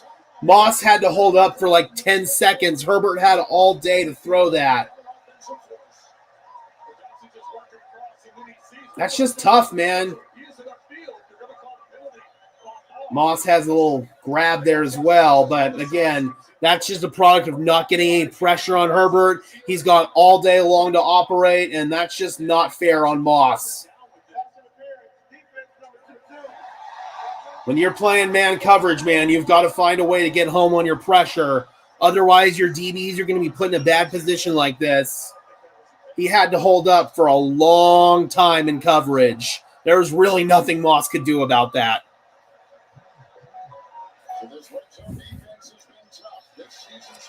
Got to find a way to get pressure. So now it's 1st and goal.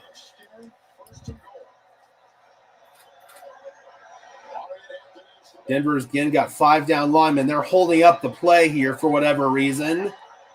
Jesus! 7:42 in the second quarter, and Seattle's up 35-3 over the Saints. My God! Jim Harbaugh's talking to the refs. Jim this week. Every place he's gone, he's cleaned up a mess every place, right? Dude, man, you've got to find a way to get Herbert on the ground here. You've done a good job, but you've got to find a way to do it again, man. You can't have him hold on to the ball for that long.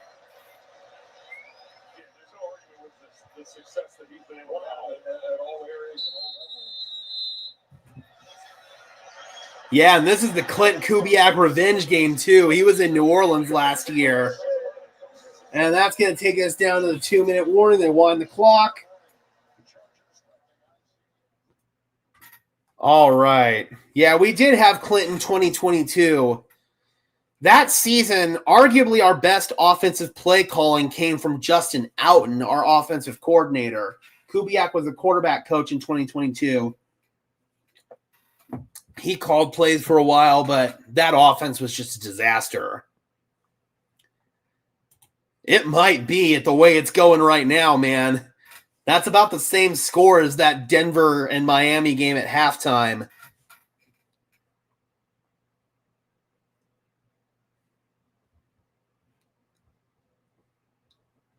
Yeah, I can totally see that for sure.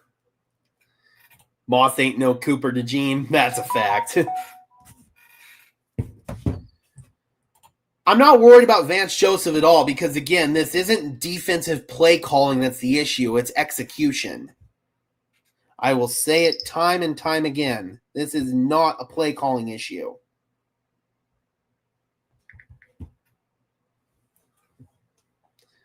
Yeah, that was a bad season, man. And that was my first season covering the team, too. I picked a bad year to start this then, and the channel suffered because of it out the gate. I was barely getting any views. Nobody was interested in the Broncos. They were the butt of the joke in the NFL. And then 2023, that 5-game win streak was really when the channel started to blow up. And we've been on pretty steady growth ever since then, thankfully. Hopefully the team doesn't regress even further and we go back to nobody being interested in the Broncos.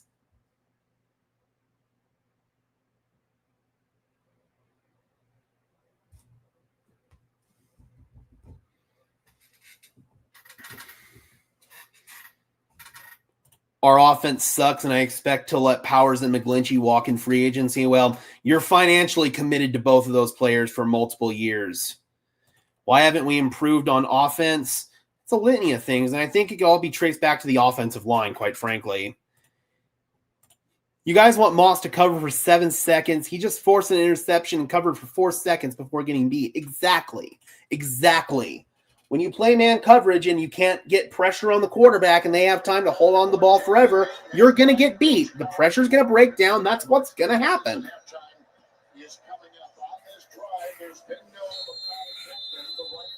If we lose, time to panic? Not necessarily. Remember, this team started off 0-2 last year. They were 1-2 at week 3 last season, so I'm not panicking per se, but there are some things to be worried about. RPO, too high. Moss covering Johnston, that was not there. Herbert just kind of threw it over Johnston's head.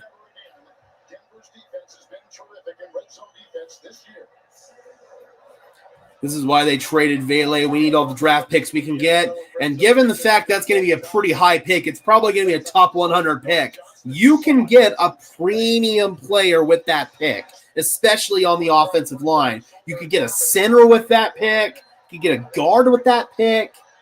Second down and goal. Can we get another red zone stop? Up the gut, Hampton untouched into the end zone. Touchdown Chargers. Not great, Bob. Not great at all. Not great whatsoever.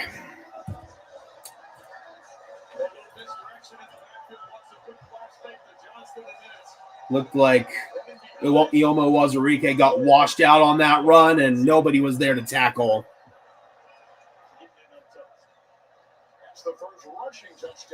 They started blocking you? Why? Looks like once again I picked the wrong week to stop drinking. All right, kick is good. And that is 10-0.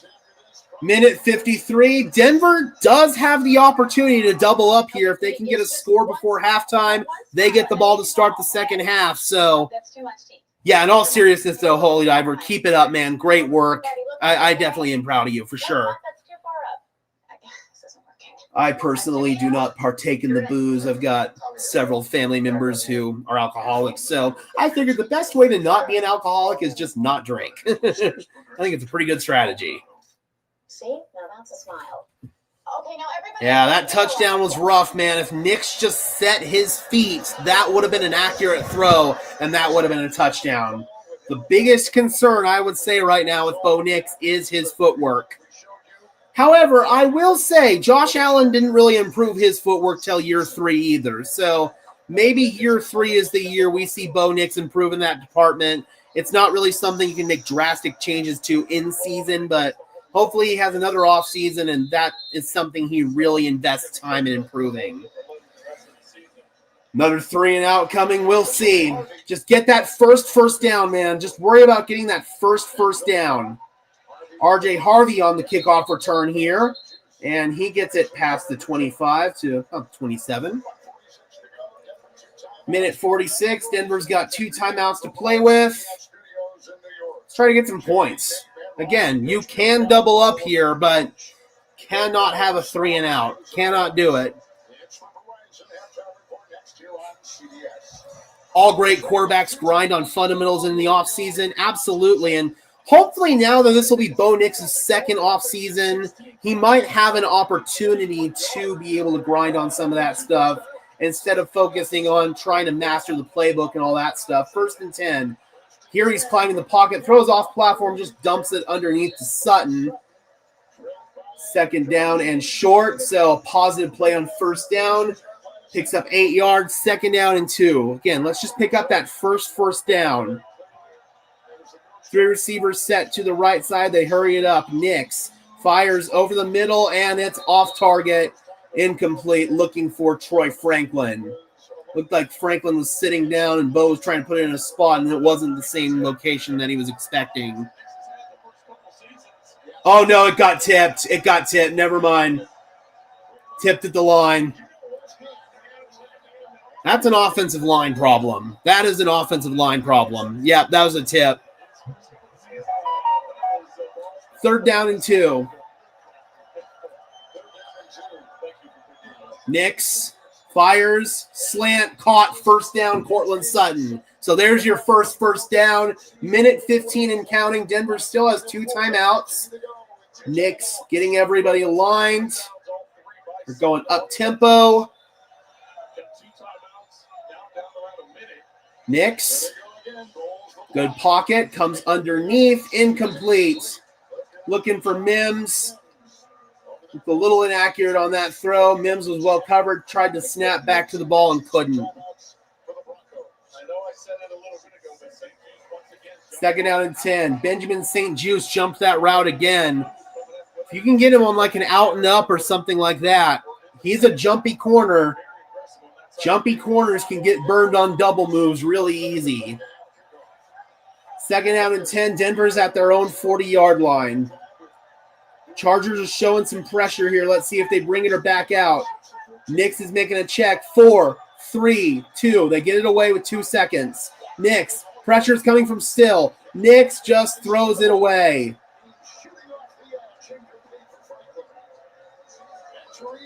And he hurries him back up. They're going to huddle up here. Pressure's coming from that left side there. Yeah, but I don't know if that was the guy that Bo was anticipating to blitz on that one. 3rd down and 10.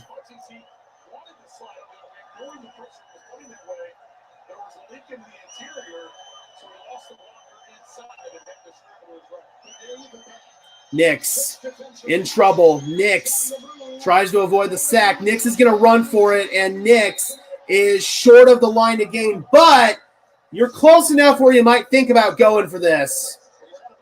We need to make something happen on offense, and it does look like offense is going back out there.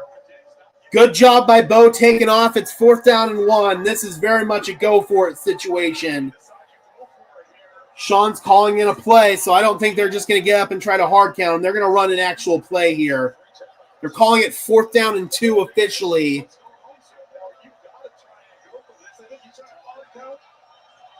It looks like the Chargers are going to... 5, 4, you got to fucking go! Timeout! Timeout! Timeout! Chargers called it, okay. Low-key, the Chargers just bailed us out right there. I thought we were going to have to burn one of our own timeouts. That was kind of a bailout right there by the Chargers. This half cannot end fast enough because I have got to pee so bad. 4th down and 2. Yep, quarter in the swear jar. That was a justified one, though.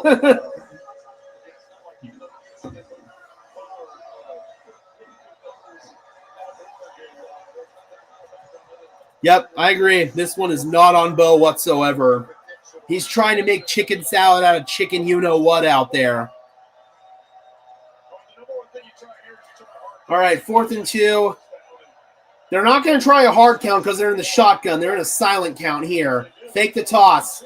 Nix going deep. Wide open.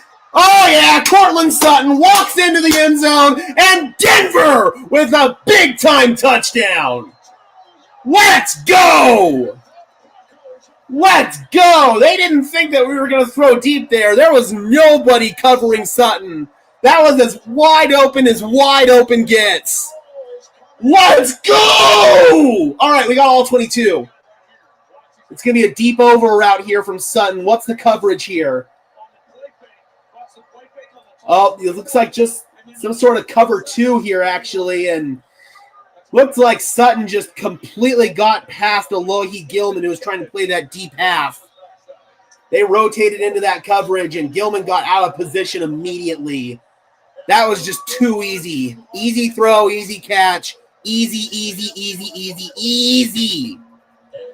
Again, it looked like they rotated into some sort of too-high coverage there, and Nix just... I have no clue what Gilman's doing. He's just looking around like, That was bad, man. That really was. Again, I don't even know what they were trying to do there defensively. That was just bad. Well, I'll take it. So there's 38 seconds left, and Chargers have all 3, or no, they have 2 of their timeouts left. So let's go ahead and update our scoreboard, shall we?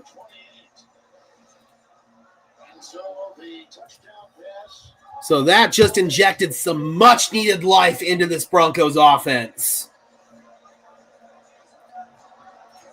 My big concern is it's taking us trick plays and throwing prayers on 4th down to score. We can't score in the regular flow of the game. Yeah, that's a valid criticism. That is a very valid criticism. But, hey, man, you're getting it done one way or the other. I'll take it.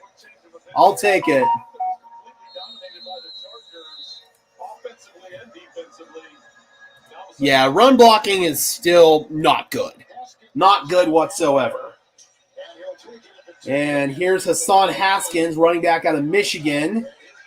And he is going to be tackled at about the 24-yard line. 2 timeouts and 32 seconds for the Chargers to play with. So obviously Chargers are going to try to get a field goal out of this at least. Got to be really smart here with what you call defensively. That was huge, man. Needed to get some points on the board right there. Absolutely huge. Oh, not that one. Just a reminder, guys, we'll be going to a brief intermission during halftime. And before we go to halftime, I'm going to unplug my phone. The connection will drop for about 30 seconds, and then we'll come back. Oh, incomplete pass. Prussia was collapsing on Herbert. He tried to check it down there to Hampton. Short arm to throw, and that's incomplete. That stops the clock. 28 seconds. And again, Denver gets the ball back to start. Yeah, they are. And coming into this game, they were the #1 blitz team, blitz defense. I mean, I'd expect that based on the zone coverage that they play. They like to keep everything in front of them. Well, I don't know, actually, because like cover 2, that's trying to take away the underneath stuff. Cover 4, the underneath stuff should be available. I'll have to look and see what they're playing more of there, cover 2 or cover 4. Herbert, oh man, nice coverage. Good PDU, Pat Surtain. Herbert had an open man there in Quentin Johnston. I mean, they normally play, again, cover 4 and cover 2, try to keep everything in front of them, but it seems that they want to dare Bo Nix to try to take some of those deep opportunities, and they've been open.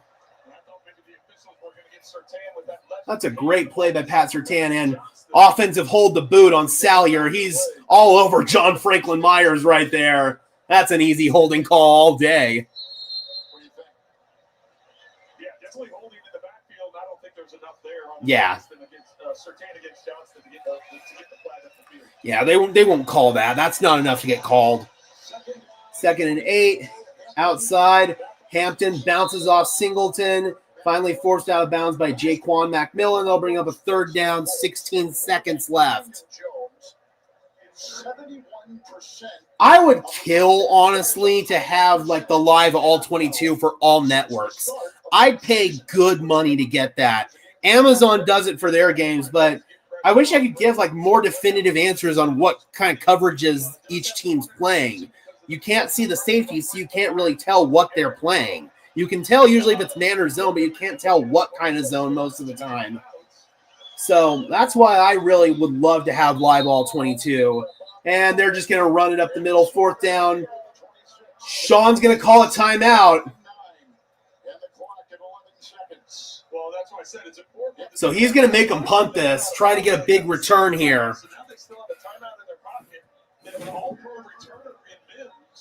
All right, Sean, let's see. Hopefully this move doesn't come back. It looked like they were content to run out the clock and take this to halftime.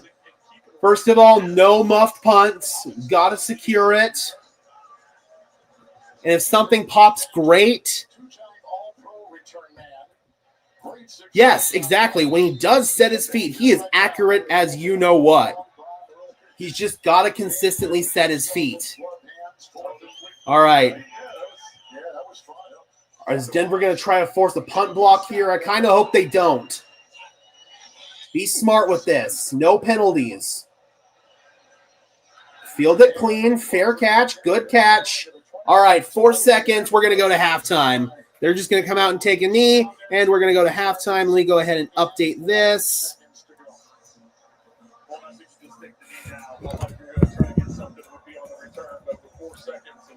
Yeah, Chargers weren't going to let him return that. All right, guys, so after this kneel down, again, I'm going to drop it for just about 30 seconds. The connection will drop, and I will buffer. Just going to reset my internet. That way it doesn't drop while we are at halftime. I'm using mobile hotspot off my phone. All right. Why are you holding up the kneel down, dude? Just let him go to a knee. All right, knee is taken. We are going to halftime. Denver does get the ball to start the second half. I'm going to drop the connection for, again, just about 30 seconds right.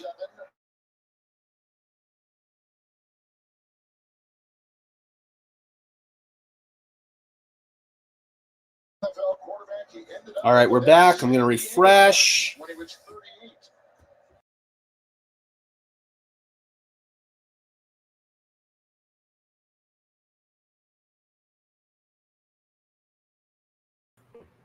All right, we are back, and now we are going to halftime intermission, guys.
We're back, boys.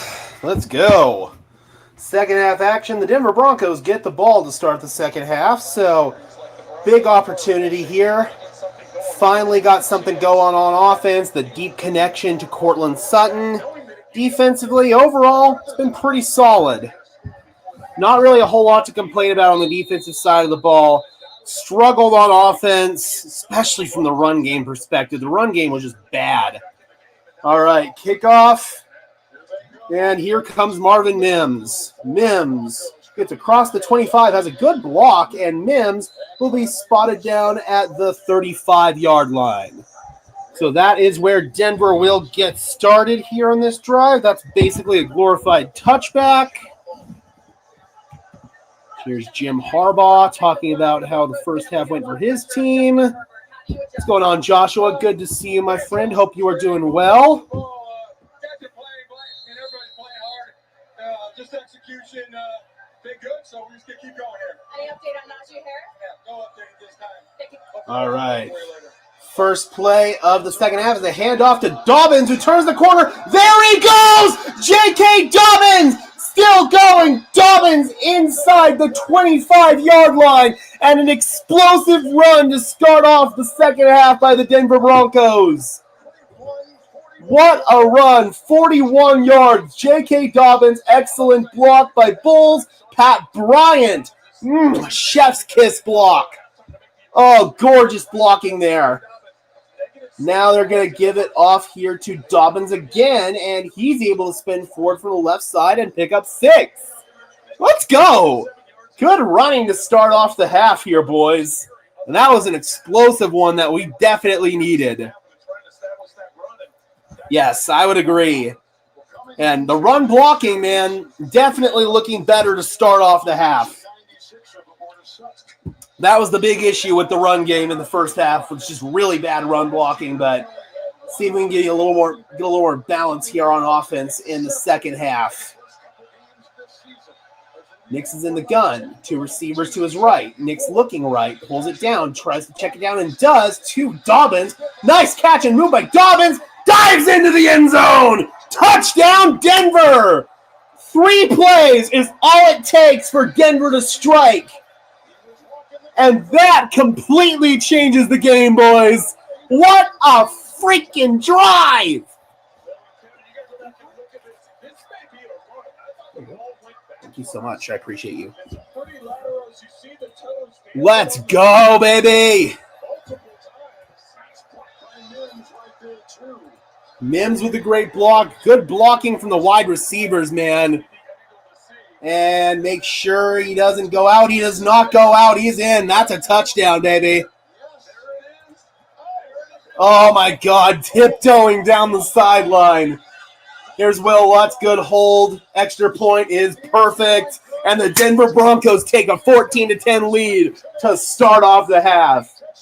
Oh, baby. There's your explosive offense. There we go, Broncos country. There's the run game we've been looking for. And just a little check down. Great play by Bo Nix to get it to his check down. And, dude, what a play after the catch right there by J.K. Dobbins. That is our RB1 right there, boys. Let's go. That is a revenge drive against his former team. Let's go. Got his revenge in a single drive. That was freaking awesome, man. And I'm trying hard not to say what I actually want to say about that. That was so good. That was so good, man. Love it. Yeah, Dobbins has always been a very fun player to watch. Denver playing possum in the first half. Hopefully they can keep it up here in the second half, man. Now, with the game completely flipped now, you've got the lead. This is big. Your defense can start really pinning their ears back and trying to get after Justin Herbert. That was awesome. That was awesome. 3 plays, all it takes to get down there. Absolutely awesome stuff. What if we return the favor like last year with the play before halftime and change the game momentum? It's possible, man. That might have been it right there. What's going on, DG? Good to see you. Hope you are doing well. Injury held JK back. He's really good. Indeed, man. Indeed. When he's healthy, he's one of the better running backs in the game. We got Shane Tilley in the house. Good to see you, Shane, saying hell yeah. That was a great drive, man. That was a great drive. Chargers regret not bringing him back after that Najee injury. Yeah, for sure. Because now they don't really have that element of power. Should have 21. Yep, we should. But Bo Nix's feet let him down on that play. There's Dobbins catching his breath on the sideline. That was all him on that drive. Hell of a catch on that play, man. Sucked it in one-handed. Stiff arm on Henley, tiptoes down the sideline. That was just epic. That was absolutely epic. Minute 20, 66 yards, 3 plays. That's just beautiful.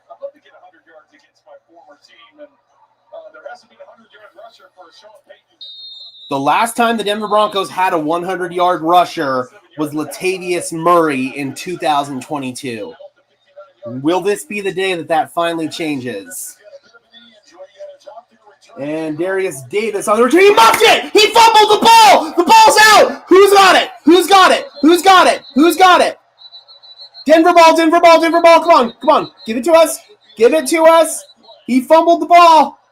Who's on top of it? Who's on? Denver! Let's freaking go! Yeah! Woo-hoo-hoo! Darius Davis put it on the carpet, and another game-changing, momentum-changing play. J.L. Skinner comes up with it. Was it Jonah Ellis who forced it out? Let's see, man.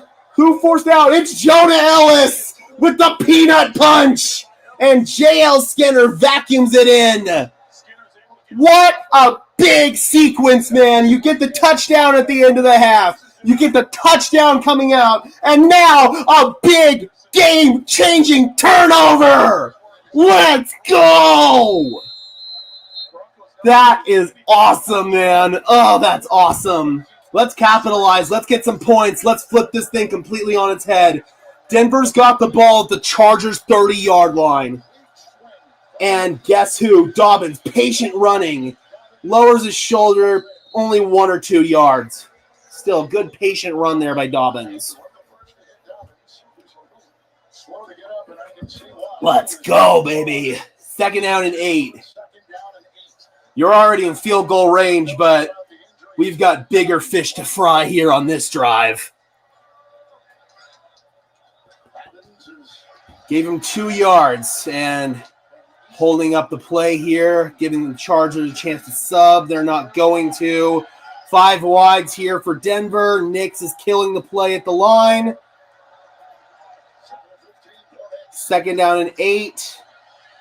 Nix, drop back, steps up in the pocket, fires, and slide over throw again. He had Mims in the end zone open, and again, he missed him deep. Damn. That one's tough. He had all day to get that throw off. And Mims is wide open there, man. Wide open. That's a brutal miss. Another brutal miss from Nix. So he's now 1 for 3 on those kind of plays. Not exactly the ratio that you want. Now it's 3rd down and 8. Be smart. Be conservative here. You've got a field goal in your back pocket. Can't take a sack. Nix checks it down to Marvin Mims. Mims makes a move, and Mims is forced out of bounds at about the 24-yard line. 4th and 4. Might want to think about going for this. At least go up and try to draw him offside. That was a wobbly pass. I didn't see if it got tipped or not. But good job. And it did get tipped. It did indeed get tipped. There is a pattern here. Nix does have a lot of tipped passes. 4th down and 4. It's a 42-yarder, the same distance from which Will Lutz missed last week, but no problems here. Drills it right down the middle. And the Denver Broncos extend their lead 17-10. Brutal miss from Nix, and again, footwork. Got to get set. If this footwork issue gets solved with Bo Nix, he can be really special. He can be really special if he just sets his feet. That's the big issue with Nix right now. And the best part, it's a correctable issue. This is something he can fix. Will it get fixed? I don't know.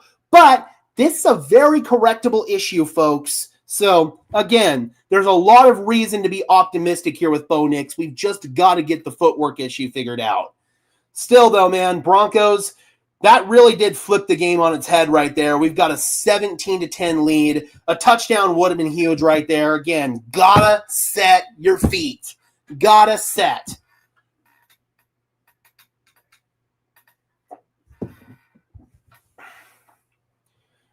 That doesn't mean anything. Just because you're 24 doesn't mean that that's not fixable. You can fix it at any time. That's a coaching point. Age doesn't have anything to do with you fixing your footwork. That's not a physical thing. It's a mental thing, and it's a more body technique thing. He's just got to be able to get better with it, man. And I think he will. I'm not going to sit here and say that he can't improve on that at the age of 25 or 24, however old he is. That's a bad excuse, in my opinion. Brutal miss, though, man. Brutal miss. Yeah, seriously, that's a young quarterback. I mean, we got guys like Geno Smith and Sam Darnold who've been in the league forever, and they've been able to improve their game. Why can't Bo Nix? And regardless of how old he is, he's still only a second-year quarterback. This is what, his maybe 20th start of his career now? Yeah, I believe, or 21st if you count the playoff game. So he's still learning, man. He's still growing. All right, D. Let's see if we can get another stop here. 17-10. Nix is 8 for 17, 112 yards, 2 touchdowns. Again, 2 wide open misses. They are hard to break, but if there's anybody who I think can break it, it's Bo because of how hard and diligent he works. Habits can be unlearned. College isn't the NFL, though. Again, that's something that you really need high-end NFL coaching to get at a high level, I feel like. So I want him to go work with Jordan Palmer. I want him to go work with whoever helped Josh Allen. I can't remember his name off the top of my head. I want him to go work with something like that. And in college, he was running an RPO, screen, dinky-dunky offense that honestly didn't require you to have good footwork.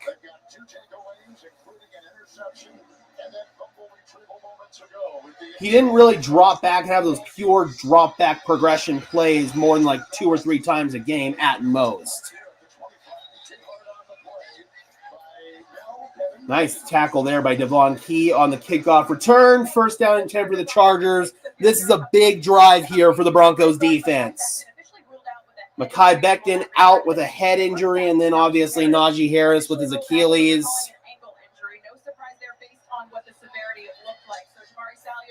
First down and 10.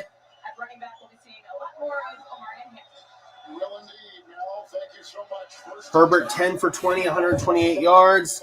Hampton 10 carries, 34 yards. Play action for Herbert. He's looking. He comes underneath. Good rally and tackle right there by Jonathan Cooper. Short gain for Amari and Hampton. 2nd down, and we'll call it 9.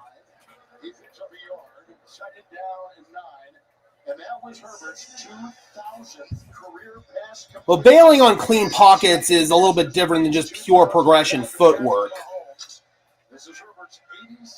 I feel like you can fix the pure progression footwork stuff. The pocket feel thing, bailing from clean pockets, that is a concern. But I don't think that's strictly to do with footwork. Thank you so much. Herbert comes underneath. Hampton rallied right away and tackled by a hoist of Broncos. Thank you. And there's a flag on the play.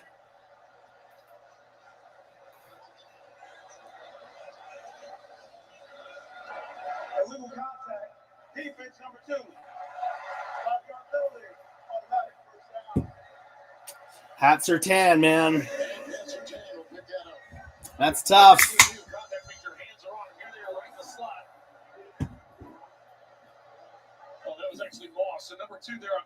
Yeah, that's a pretty good call. He had him.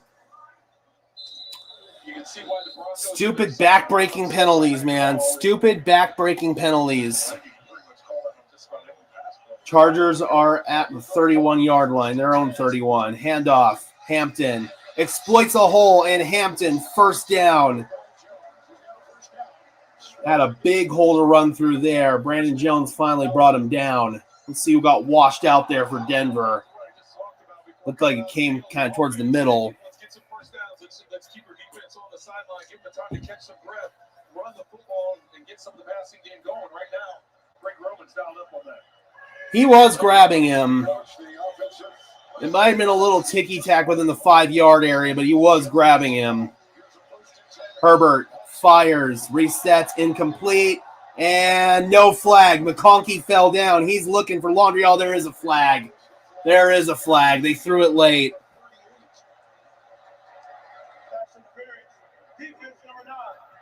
Tufongo with his second PI of the game.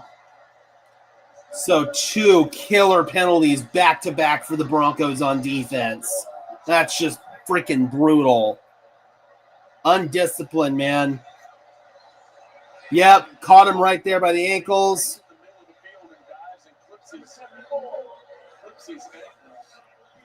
Chargers bringing in an extra offensive lineman. That's the 4th Denver penalty for 38 yards in this game. Yeah, that one was clean. That was legit. Swiped him right on the ankles. Chargers now gifted possession at the midfield stripe. The Broncos being the Broncos, but good penetration in the backfield there. Justin Sternod, nice play, but guess what? There's more laundry. A little pushing and shoving afterwards. This is turning into a true flag-happy contest here.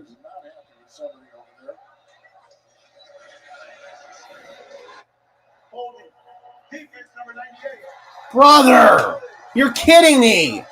3 straight penalties on the Broncos defense. So we had a good first half from the defense, and now we're melting down. Absolute meltdown here, dude. 3 consecutive penalties. Gift wrapping the Chargers. Beautiful field position. They're now at the Denver 45, and they split it out and go 5 wide. Come on, let's get a sack. Let's knock them back, please. Denver's showing A-gap pressure on both sides. They back out of it now. Come underneath, quick throw and catch. It's Aronde Gadsden. Tackled out of bounds after a short completion. Give him 4, 2nd and 6. You may remember Aronde Gadsden, his dad. God, man. Freaking penalties, man. Absolutely ridiculous. 9.5 and counting to play in the third quarter. 3 receivers set to the left side. Denver's playing off coverage on that side. I don't like it. Swing it out of the backfield, and it's caught by Hampton. Able to turn around Jonah Ellis, and he's got another first down. This is ridiculous, man. Probably not the smartest thing in the world to drop Jonah Ellis into coverage, just saying. He's a pass rush specialist. He's a sack artist. He's not a coverage linebacker.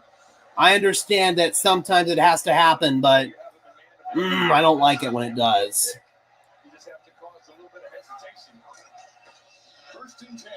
Up the gut, Hampton, and he is stonewalled by Riley Moss and Brandon Jones after a gain of 4, 2nd and 6.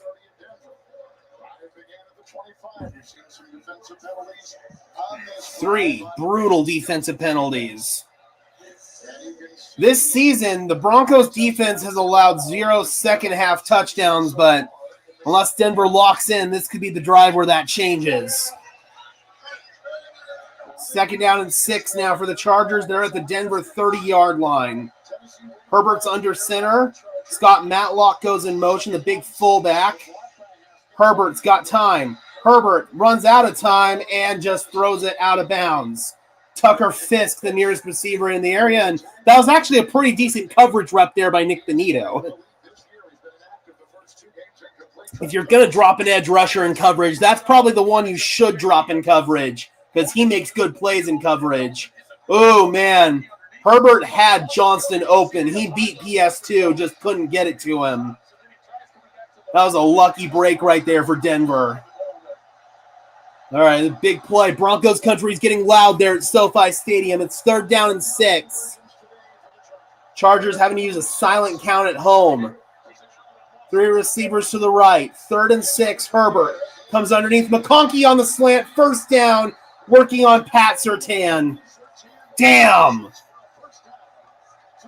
Those little completions, man. It was a great route by McConkey. Just got a little step on Pat Surtain. That's all it takes. Herbert puts it right on him, and it's a 1st down. That sucks.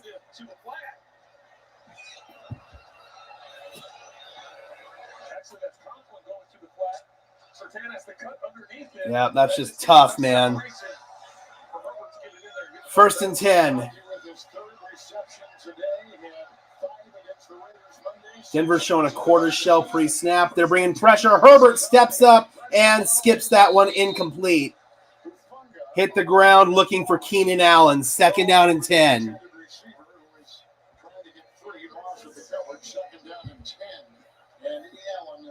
Who comes back after some time in Chicago, comes back to the Chargers. Allen just sitting down in the coverage right there, and Herbert just threw it at his feet. 2nd down and 10. 30% blitz percentage for Denver in this one. 2nd and 10. Looks like they're coming again. And up the middle, heat was on Herbert, incomplete. Herbert hit the deck on that one, a little gimpy getting up. That time it was Alex Singleton laying the lumber on Herbert, and kind of looked like Herbert had his arm hit right here. He's lucky he didn't break his arm, actually. 3rd down and 10. That's one thing Singleton can do well. Herbert has time, checks it underneath, caught by Johnston. He's got the 1st down. God, man, Denver couldn't rally and tackle, and that's another 1st down given up. This Chargers team won't die. They are like the cockroach who will not die. Horrible tackle attempt right there by Riley Moss. Jaquan McMillan was put on skates. And finally, Singleton popped him, but not before he picked up the 1st down. James Conner, gruesome injury. Oh, man, that blows. That sucks. I really like James. Toss out, Hampton. Trying to find the angle. Cannot find it. Guess who had the initial penetration? Talanoa Hufanga. They rally and tackle him at the line of scrimmage. 2nd and goal, but that was Hufanga who was in on that play. 10 red zone drives this season for the Broncos defense, and they've only allowed 3 touchdowns. They need to get another stop here in the red zone.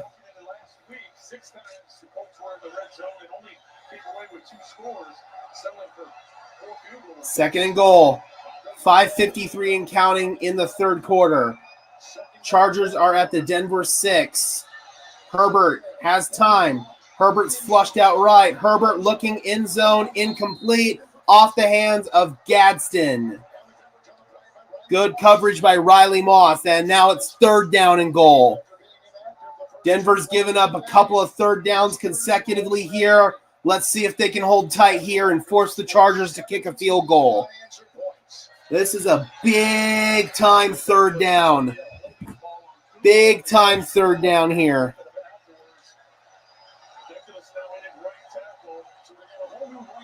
Damn, that sucks for James Conner, dude. Sounds like it's a foot facing the wrong way situation. Damn. 3rd and goal. Herbert fires. End zone incomplete. Incomplete. Good coverage. Surtain and Brandon Jones were there. Denver gets another stop in the red zone. A big one. An absolutely big one. Seattle's got 41 now. Whew. I think the Chargers are going to kick the field goal here. Yep, tipped initially, and then Brandon Jones in there at the back end of it. They're going to kick it. 24-yard field goal try for Dicker, the kicker. And that's just a chip shot, no problem at all. And the Chargers cut into that deficit, and Denver leads now by 4, 17-13. So another really good job getting a stop in the red zone. Give credit where it's due to this defense, man. They'll give up 3s. They're not giving up 6s. Give them credit, man. So that was a really, really good job right there. Gave up some explosive plays on that one. Gave up a couple of third downs, but on a 3rd and goal, the one that matters the most, they get a big-time stop. Now, offense, we need to go get points, man. We get a touchdown, we can make this a 2-score game. Huge, huge drive coming up here for the offense. There was a similar situation last week against the Colts where if you could have gone downfield and got a touchdown, then you could have made it a 2-score game. Unfortunately, that was the drive that the Bo Nix interception happened. We're hoping for different results here on this drive. It's literally the exact same situation. We've got to cash in on this one, folks. Mandatory. It has to happen. Yep, need a good drive from Bo here. Cannot blame the defense. They were on the field a lot. This game will come down to us getting third downs. We just got to be able to give our defense some rest here. We need to get a few first downs, go downfield, and try to get a touchdown. We need to get a touchdown. It's the exact same situation as last week, and we couldn't cash in. Can we cash in this week? It's a great litmus test for the Broncos. It really is. You're not often going to face the same exact situation in consecutive weeks. Last week, you didn't deliver the goods. Will you deliver the goods this week?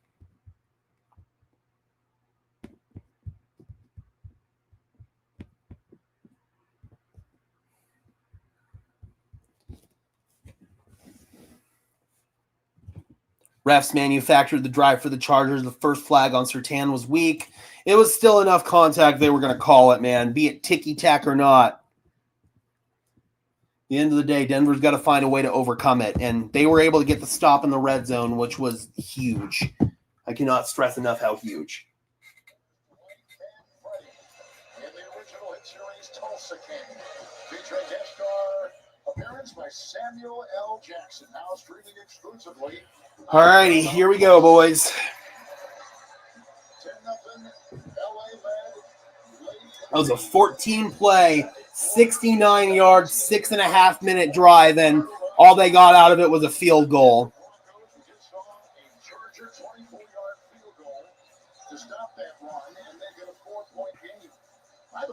Mims and Harvey are back deep to receive the kickoff. It was for 52 yards and a touchdown. It was the longest touchdown pass for the Broncos on 4th down. Here's Dicker, sweeps the leg. Fielded by Marvin Mims, looking for a block and gets it. Marvin Mims still going to about the 34-yard line, which is where Denver will start off this drive. Yeah, let's get Franklin involved. We haven't really seen him this game. Definitely would love to maybe get Franklin involved here. 44-6 in the third quarter in that New Orleans and Seattle game. Woof! That's just woof! 1st and 10 now. 5.5 to play in the third quarter. Big drive. Broncos start at their own 34-yard line. And they don't know where to line up. There's confusion all over the place. And the clock's ticking down. They've got to go. Play fake. Nix sets up a screen underneath to Franklin. So just when we were calling for him, they get him involved. And just to gain 2 yards, tackled immediately right there. And they're only going to give him 1 yard, 2nd down and 9. Again, this is a big-time drive here, folks. We've got to be able to get a touchdown out of this. Touchdown makes this a 2-score game. You're going to deal with some linebackers and some defensive linemen. So I mean, I think Ingram does help dictate defensive personnel and stuff like that. Flag flies immediately. They give it to Harvey, and he's stuffed in the backfield. Flag flew right at the snap. This is either going to be offside or some sort of illegal procedure on the Broncos. And I think it's going to be illegal formation. Yep, it's on the Broncos. They're declining it. Stupid, sloppy penalties. Cannot have it. This is unacceptable. That's not Bowles' fault. That was a bad formation.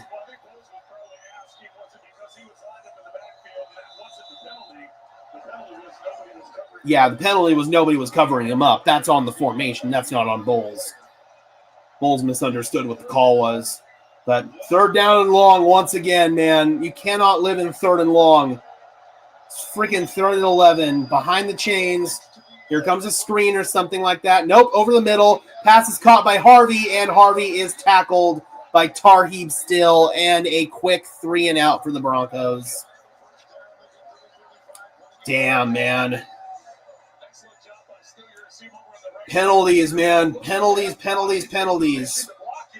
This is just a man coverage, and you're hitting the drag quickly because you have a wall of players on the other side that are supposed to be making their blocks, and still just gets underneath that block. God, man. If that one block is made, he's going to get around. Where was Dobbins? Where was Dobbins on that drive?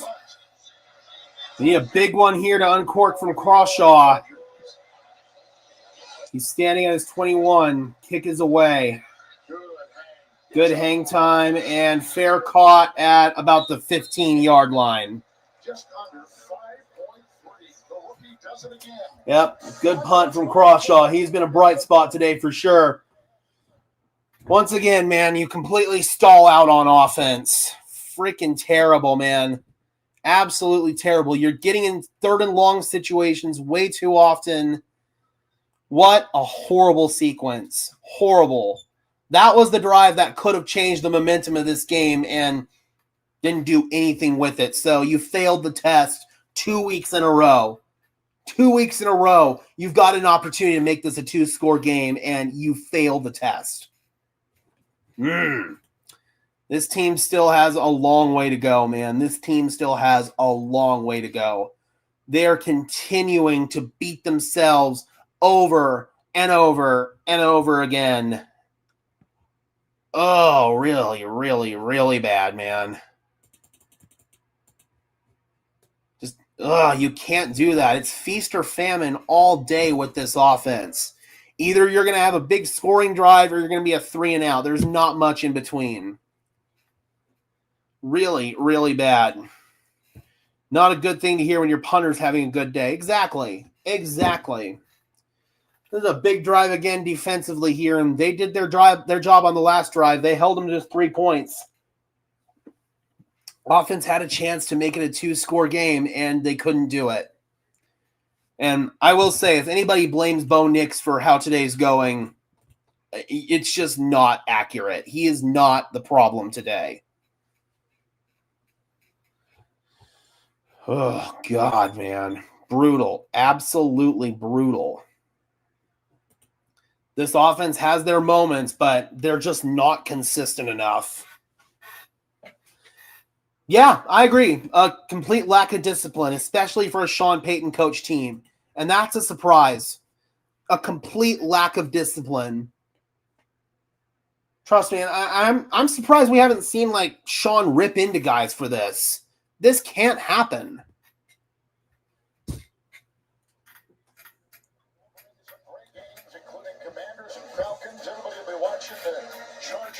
What's going on, D-Rock? Good to see you, brother. Hope you are doing well. I don't think Sean Payton's overrated, but I do think there are some frustrating things about Sean Payton. I still think Sean Payton's a good coach. Again, he dug this team out of the mud that was the 2022 season and has made them somewhat relevant again. Pressure's coming. There's Nick Bonito! Working on Joe Alt, beat him right away off the edge. Excellent play by Nick Bonito and a big-time sack Loss of 8 yards. Yeah, seriously, Sean has turned this team from one of the worst organizations for the past 10 years to a fringe playoff team last year that actually got in. Really a fringe playoff team for the 2 years that he's been here. And now we're trying to take things to the next level, but unfortunately, there are just certain areas we haven't seen enough growth. I will say that. 2nd and 18. Herbert's going deep, and it's overthrown, incomplete. Looking for Trey Harris down the sideline. Had a slight step on Riley Moss, but no dice on that throw. 3rd down and 18. Stay disciplined here. Don't give up anything stupid. You've already got a punt in your back pocket. You cannot give up a big explosive play here. Big 3rd down here for this defense.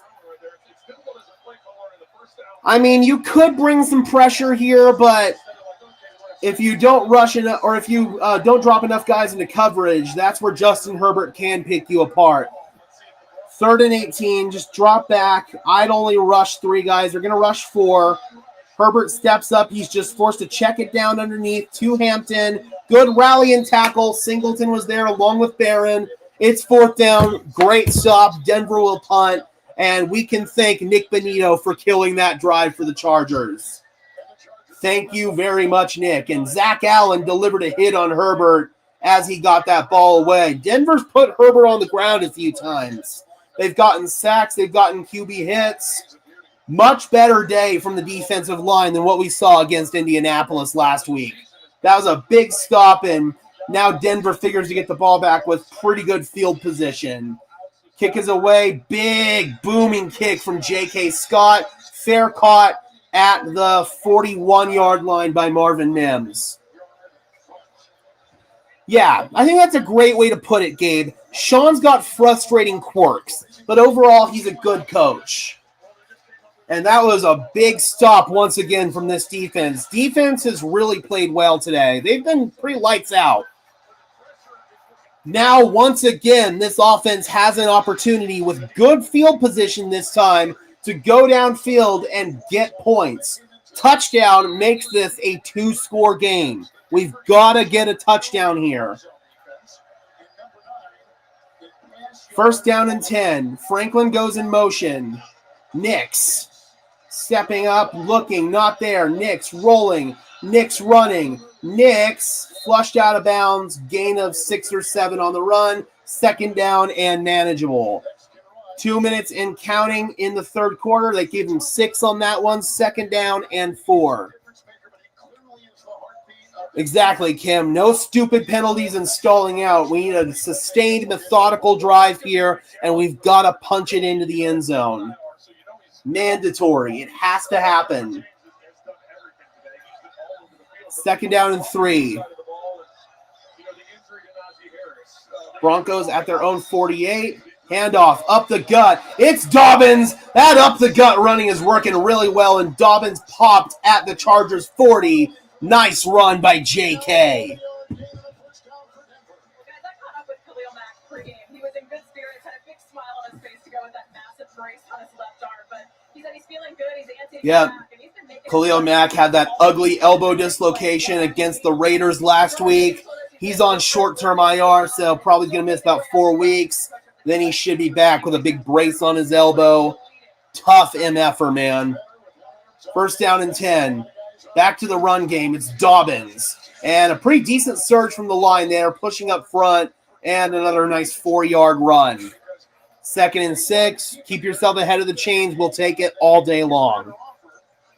I'd like another run here. Of course, assuming that the defense gives you an ideal look for it, I would not hate another run here. Looks like Pat Bryant is checking into the game here. He was in the game earlier, had a really nice block on the big Dobbins run. 2nd down and 6. This is probably going to be the last play of the 3rd quarter. Mims goes in motion. And they're going to hand this off. No, Nix keeps it. Nowhere to go, and Nix just has to hit the deck. Derwin James was there, and that brings up 3rd down. And that's going to take us to the end of the quarter. I'm going to go ahead and drop the connection real quick, guys, just to do a reset. We'll be off for 30 seconds, and then we'll be back starting right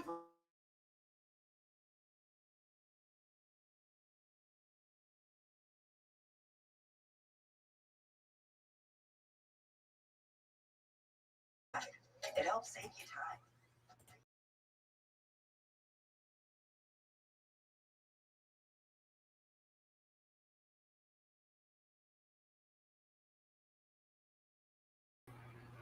And just like that, we are back.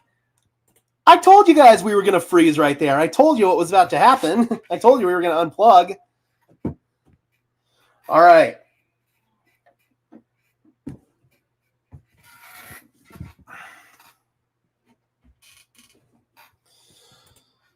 Oh, boy. This is a big possession here, folks. This is a big-time possession. You're right on the edge of field goal range right now, and with Will Lutz not having the biggest leg, that was a brutal loss.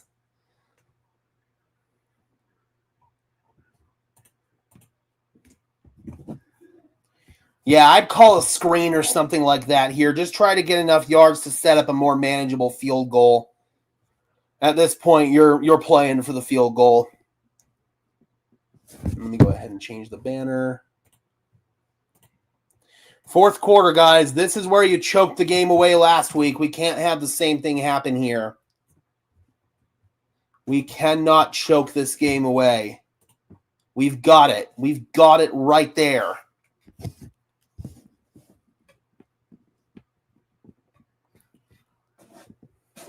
Again, man, we just got to be conservative here with this upcoming play call. See, I want him to just get into field goal range. That way, if the Chargers go downfield and score, it's just a tied game and we're not behind the chains again. I'd rather just be conservative here. That's the smart thing to do. Don't force it. Exactly. Do not force anything.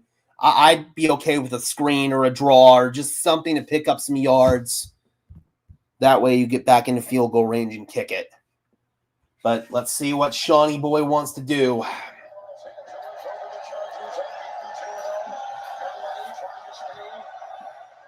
Again, if it's not there, don't force it. Yeah, you're not even in field goal range at this point.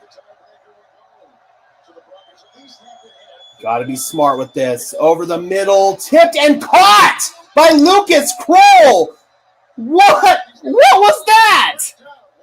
Off the deflection, it ends up in the hands of Kroll. It's fourth down, but that puts you back at least in reasonable range for a field goal, or it's 4th and 1. Think about going for it. That was a dangerous throw by Nix. I will say that was a lucky one. Great play by Derwin James, but that was a lucky bounce right there into the hands of Lucas Kroll. And 4th and 1, after you get luck there, I think you kind of have to go for it. They're going to virtually measure it. I don't know why. That looks clearly and obviously short. But that does give Sean a little bit more time to think about what he wants to do here on 4th down. I'm pretty sure they're going to go for it. Just think about what the play call is going to be here. After you got that kind of luck, I think you have to go for it here. Watch out for Tart on the sneak. Absolutely. He can clog you up front easily. It looks like it might be a little too long for a sneak. I wouldn't hate like a rollout play or some sort of speed option, something like that. No sweeps, no toss plays, nothing like that. It's obviously short. We know this. It's going to be short by 1 full yard. All right. This is a pretty wordy play call here. I don't think it's going to be a quarterback sneak. Are they going to reset the play clock? It's currently sitting at 12 seconds. Let's see if they reset the play clock to 25 seconds. They are holding it up, and they're not going to reset. They're up at the line. They're going. Nix is rolling. Nix is looking. Nix is firing, and Nix completes. First down and more. Cortland Sutton inside the 10, down to the 9. There is a flag down. It landed right as Sutton went down. Is this going to be a face mask? What is this going to be? Is this going to be a face mask? Yep, sure is.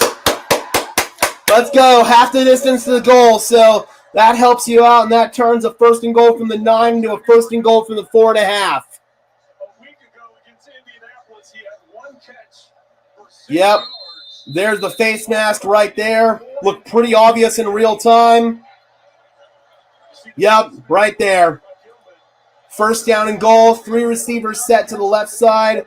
Harvey runs a little swing route. Bo's going to keep it up the gut, and Bo is going to stumble after a gain of 2. And Nix is slow to get up. Oh, no, it's just his helmet. Okay, we're good. His helmet got a little messed up. He's good. Don't give me that kind of heart attack, Bo. Jesus Christ. Knock on wood. Oh, God. He's okay. Again, just tried to run QB power up the middle. Unfortunately, your offensive line just doesn't have the push for that. I mean, there's no push up front. That's just horrible blocking by the offensive line. I like the play call. The execution sucked. Second and goal. Nix looking. Fires. End zone dropped off the hands of Franklin. Damn it. But there's a flag. Looks like it's going to be offensive pass interference possibly. Yep, number 11, OPI. You can read the lips of the official. Damn it. Damn it. So, OPI and a drop. That was a double whammy there from Franklin. Yeah, there's the little contact. He initiated it, and then it just goes right through his hands. It wouldn't have counted either way, but still, that's a double negative right there for Troy. Brutal. Absolutely brutal. So now you're probably playing for the field goal at this point. It's second down and goal from the 14-yard line. Be smart. Be conservative. No negative plays, and most importantly, no turnovers. Just go underneath, Bo. Just run. Just run. Just run. Just run. There you go. Nix lowers his shoulder. I'd rather him just go down right there, but makes it a third down and goal situation. Again, be smart. Nothing stupid. If it's not there, don't force it. Take off. Hold on to the ball. No turnovers. A sack is better than a turnover in this situation. You've got a field goal in your back pocket. Again, man, if it's not there, it's okay to take the sack. Third down and goal. You're well within field goal range. A sack is not a bad thing here. Just got to protect the football. Be smart. Gotta go, gotta go. Be smart, Bo. Be smart. Comes underneath. Oh, collision drove it loose and incomplete. Tony Jefferson was there just trying to come underneath. And honestly, that's not a bad thing. We're going to kick the field goal here. Not a bad thing. Big time stop by the Chargers, though. Man, that was just a brutal penalty by Franklin. Brutal. All right, so Denver is going to again try the field goal here with Lutz. They stalled out and missed the field goal last time. Good snap, good hold. 26-yard field goal is right down the pipe. This game is playing out almost exactly like the Colts game in terms of situational football. But this time, Denver actually makes the field goal. So, it's a one-possession game still, but that is a big field goal. Because if the Chargers score here, they won't go ahead unless they go for 2. Don't get me wrong, I agree. We should be up by more because of those misses by Bo. I 100% agree, but we're lucky. We are lucky right there. Came away with the 3 points. I'll take it. I will take it. Brutal, though, man. Troy Franklin, that was just a brutal penalty that really killed that entire sequence. Penalties, penalties, penalties. Broncos cannot afford to continue to shoot themselves in the foot.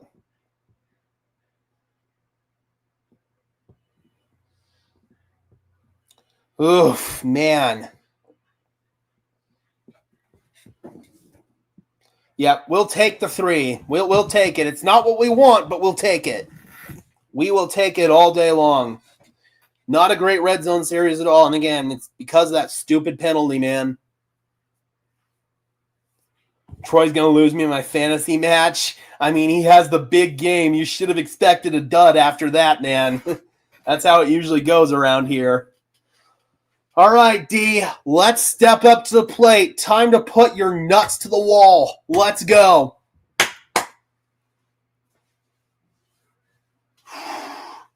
Bryant's predominantly been in there as a blocker. They've been more using Lucas Kroll in that big slot tight end role that we see Evan Ingram do. Ooh, right. Denver really should be leading this game a lot more than they were. I don't hate the play call for that quarterback draw. The blocking sucked. The blocking absolutely sucked. There was no push up front. It was a horrible, horrible attempt by the blocking. Again, I don't mind the play call there. That probably would have worked if you had gotten a good lead block. You just didn't, because you've got Luke Wattenberg leading the way, and he's not going to get any push up there. And then you got Ben Powers, who's just horrible and can't get any push either. So, yeah. So I guess in the sense that you don't have the personnel to run that play, that probably is a bad play call.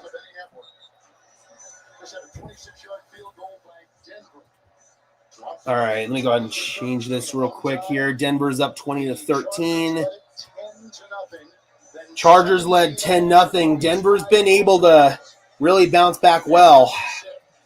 But again, they haven't been able to cash in on some of these big opportunities, and that could eventually come back to bite them.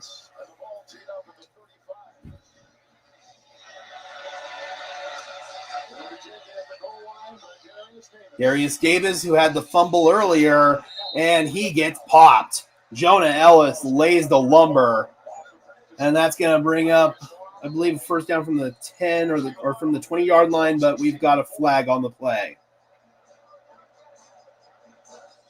So the defense of the Chargers hold the Broncos in a goal-to-go situation.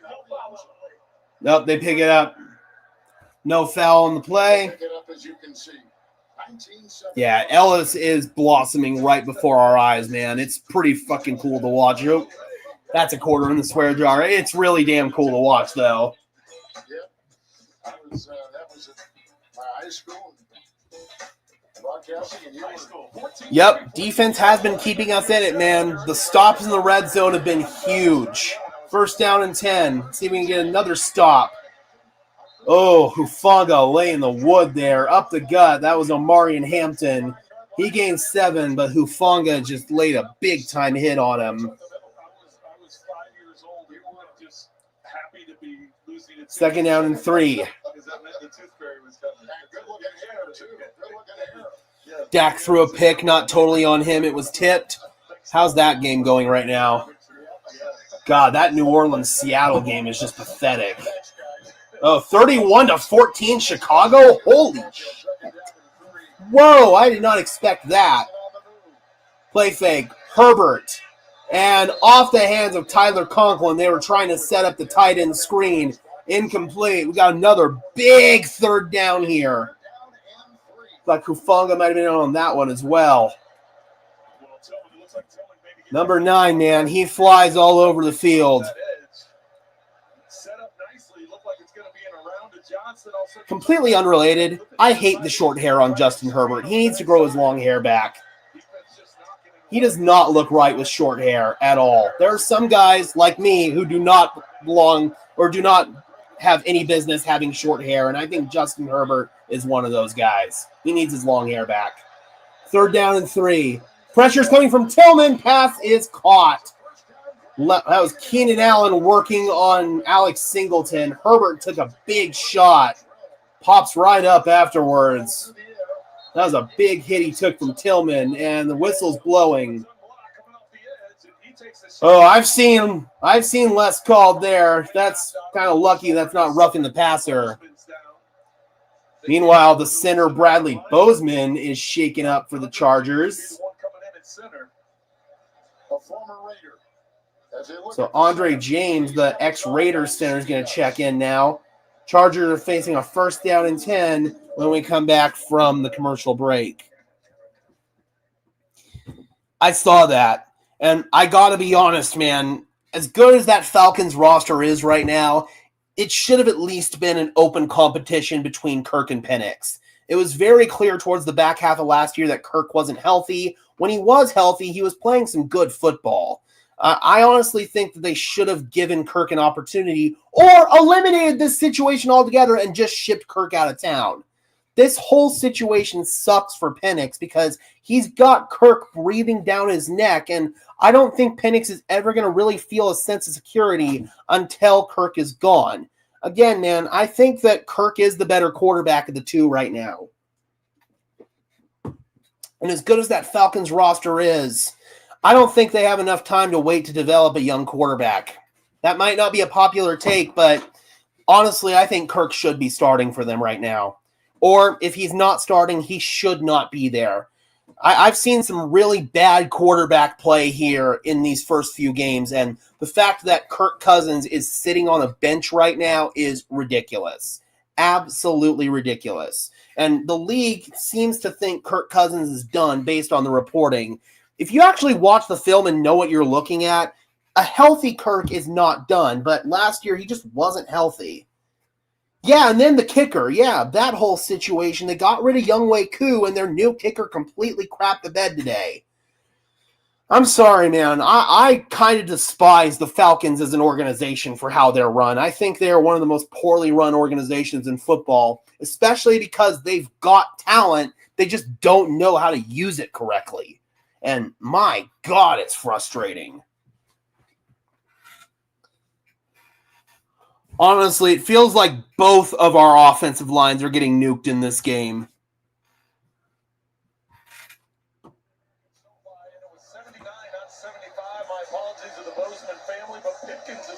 Oh, it's Trey Pipkins who went down, actually, not Bradley Bozeman. He got poked in the eye by Inuwazurike. I haven't seen anything too egregious from Brandon Jones. I think he's been fine.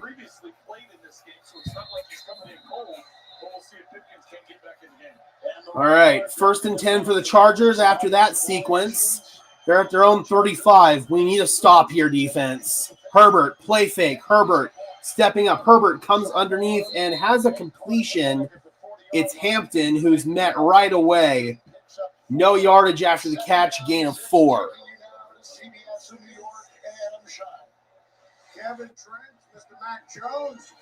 Oh, McCorkle Jones. Touchdown pass. That finally breaks that game open there in San Francisco. Yeah, the Brandon Jones interception was a good play, but that was just kind of a Johnny on the spot play.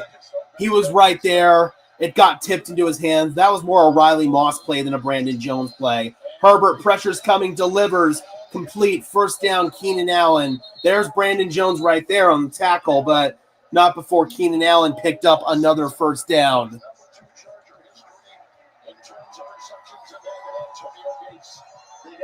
Yeah, I do think the Falcons should have hired a different coach. I legitimately think Raheem Morris is one of the worst coaches in football.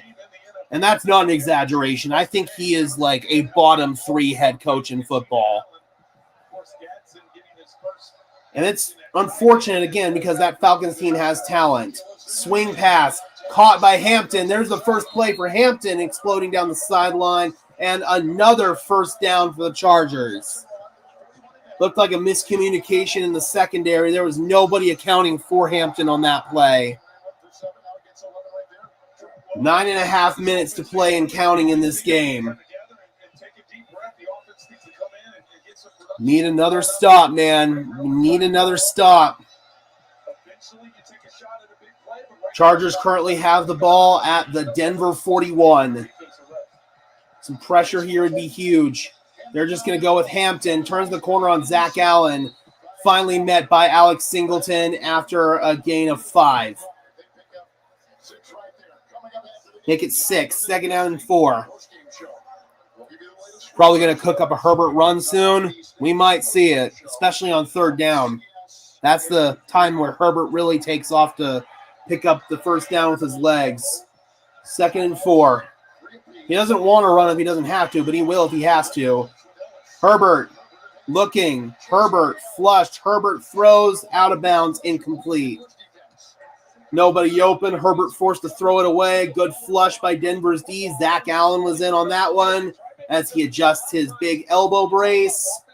They dropped Dondre Tillman into coverage. Good coverage there by Talanoa Hufanga. Herbert had absolutely nowhere to go. Looked like Denver was actually playing some zone there, and they actually executed it quite well.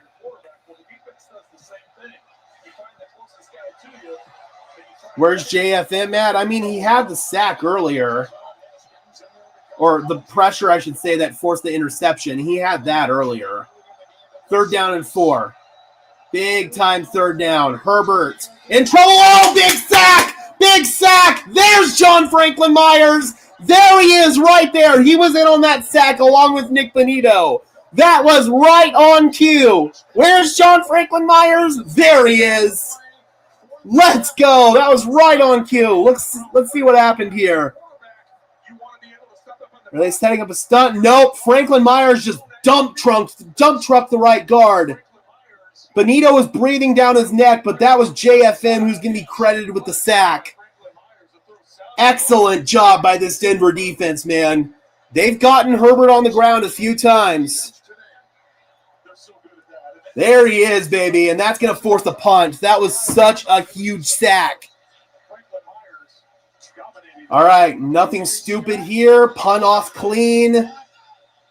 And it bounces into the end zone. They can't down it. Touchback.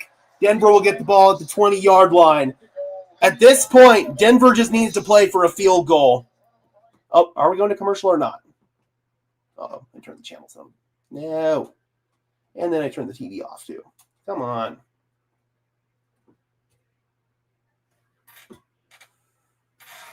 Where's the channel button? There it is.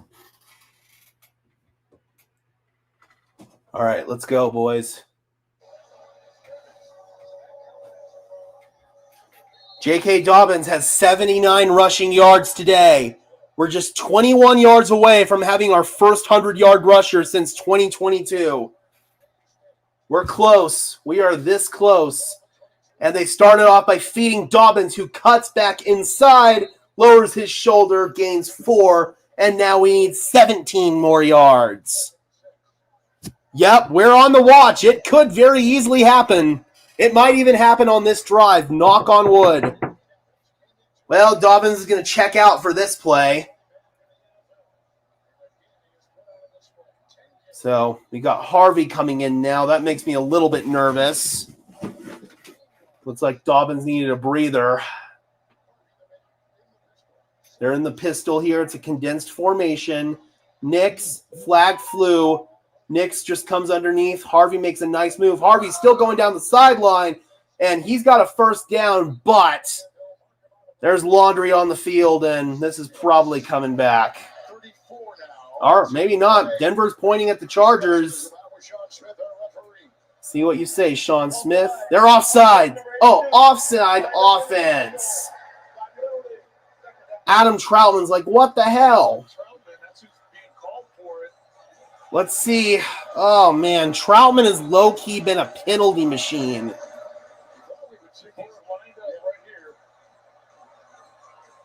I don't know about that one. That's ticky-tack. I don't know about that one. That looked like a bad call. 2nd down and 11 now. That's a killer. Blitz is coming. Nix. He's got to go. Nix hit as he throws, tosses it away. Flag is down, and Nix is clapping. That might be good news. That might be good news. Nix is clapping. They're discussing. Nix is listening in. And indications are this is on the Chargers.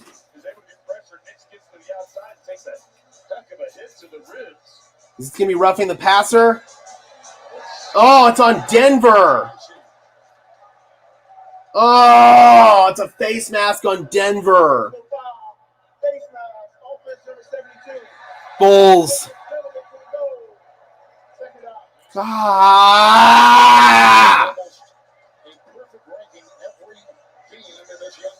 Yep, that's a good call. He got in there. That's a good call.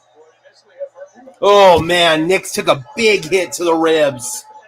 Oh, that's a big hit. I'm surprised that's not roughing the passer. I've seen a lot less called. I am really surprised that's not roughing the passer. That should have been offsetting penalties. So now you're backed up into another second down and forever. That means that this drive is cooked. You might as well just punt now. Screen, and we're going to break out of it. I almost thought we were going to lose more yards there. Nice effort by Troy Franklin. Picks up some more yards there. But still third down and forever.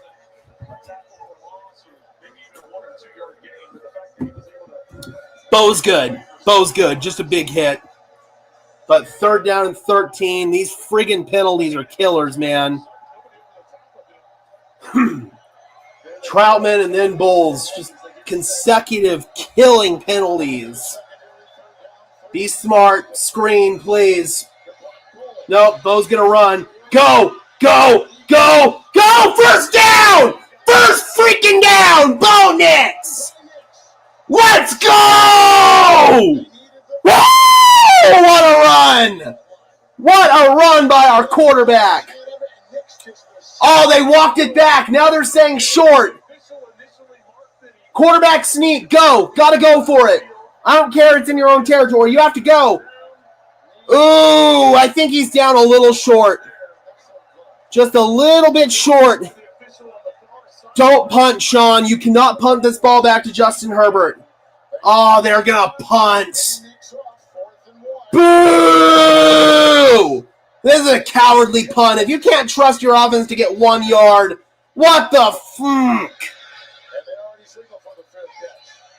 Fair catch made at the 23, but oh, I hate that. I don't care if that's in your own territory. That's a 4th and inches, and you just gave the ball back to Justin Herbert. Damn it! I wouldn't have punted that. I would not have punted that. I would have gone. I would have gone right there.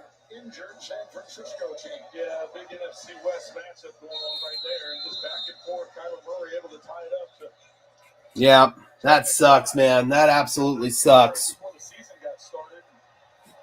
1st and 10, Herbert in the pistol.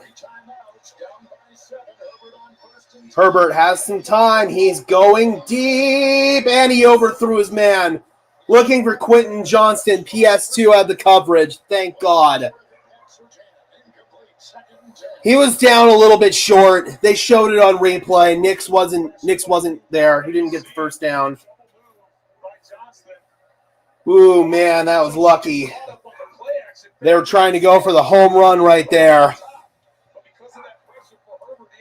Herbert knows he missed it, too. 2nd and 10. Yep, Herbert bailed us out big time right there. Running play, and nice tackle right at the line of scrimmage. That's Nick Benito. Omarion Hampton, the ball carrier.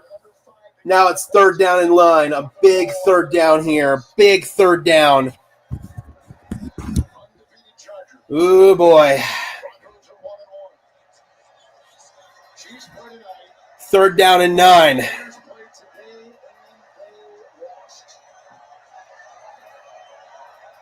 Denver's showing pressure. Let's see if they come with it. Now they're making a check on defense.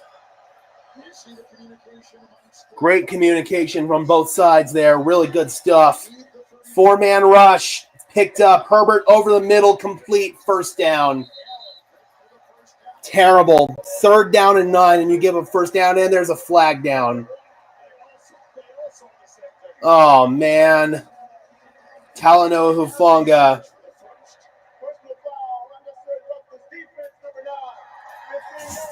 Stupid penalties, man. Stupid penalties. Unnecessary roughness on Hufanga. Yep, he did the WWE move. That's going to get called every time. The lack of discipline is incredible. It really is, man. The freaking lack of discipline this team has. It is incredible. Horrible. Inexcusable. Awful. Now they're at the midfield stripe again. You're just gifting them field position at this point. Handoff up the gut for Hampton. Gain of 3. 4 minutes and counting to play in the game. 2nd down and 7. 9 penalties for 75 yards. That's disgusting. That is so undisciplined.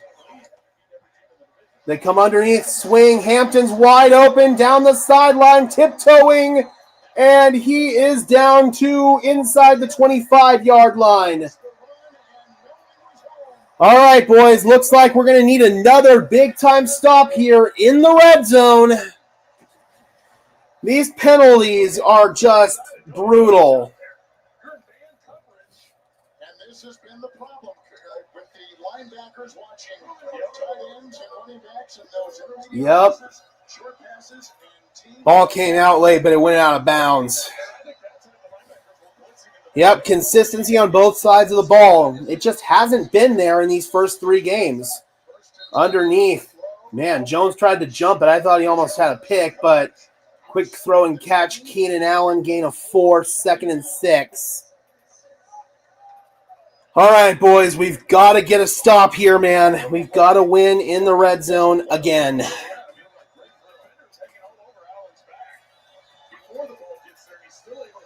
Oh, boy. 2nd down and 6. 2:52 left and counting in the ball game.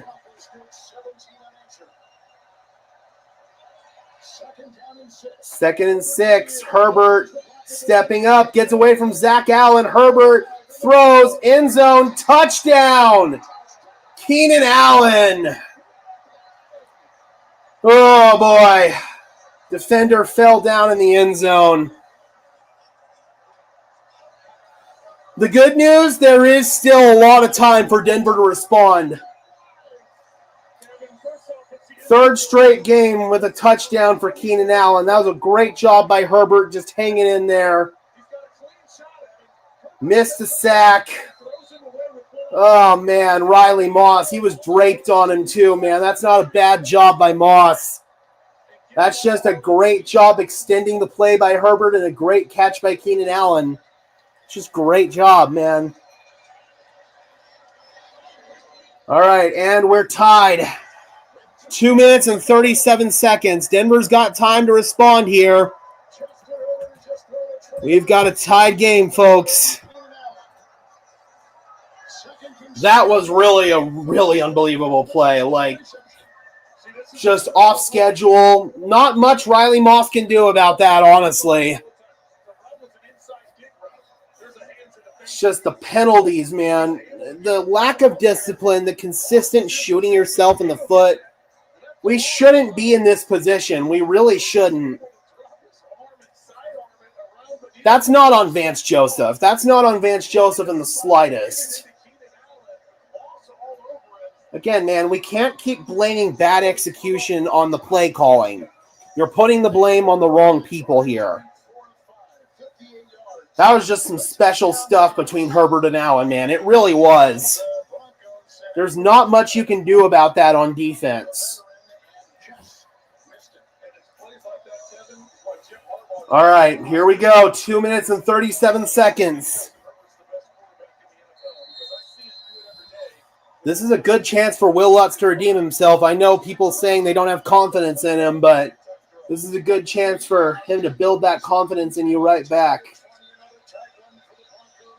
Here comes Marvin Mims, and Mims has to hold on to the ball. He does.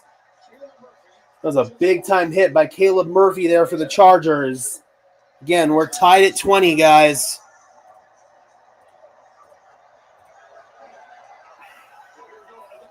Those of you who want Sean Payton out of Denver, we can always bring Nathaniel Hackett back.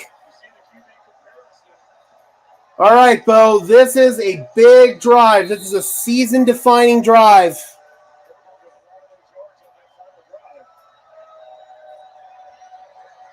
Denver's backed up. They're at their own 22.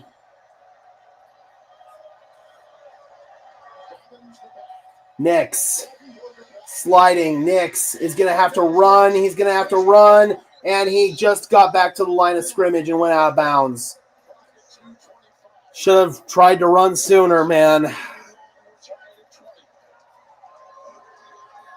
2nd and 10. We do not want this game to go to overtime.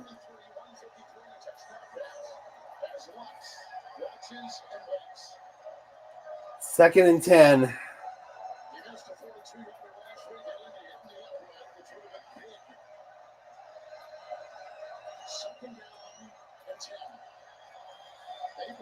Nix, screen, underneath, and Dobbins lost his footing.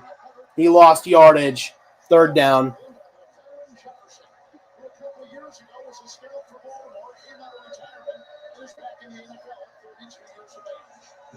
It's brutal. Yeah, I do think Mims is a little slower than he used to be. 2-minute warning, 3rd down and 10. You don't get this here, man. You're going to be punting the ball right back to Justin Herbert, and you're going to give the Chargers a great opportunity to win this game. This is a big 3rd down coming up on the other side of the 2-minute warning. We haven't lost yet, folks. Final whistle hasn't blown. We've got to pick up this 3rd down and 10, though. Man. This team just cannot sustain themselves for 4 quarters, and it's frustrating. The penalties are awful. Again, everybody calling for Sean Payton's head. We can always bring back Nathaniel Hackett. He's available. But, man, it's just brutal, dude.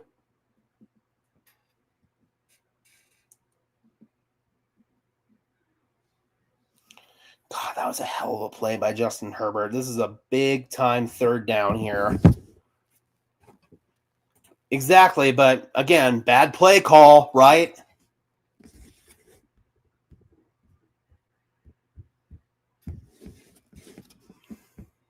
God, the penalties, man. That's going to be the storyline of the day if we lose this, the penalties. Just like last week, shooting yourself in the foot, self-inflicted wounds.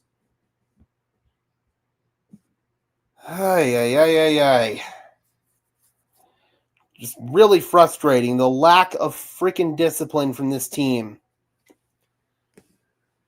And it looks like, once again, defense is going to have to come through, but we've got a 3rd down and 10 that we have to find a way to convert.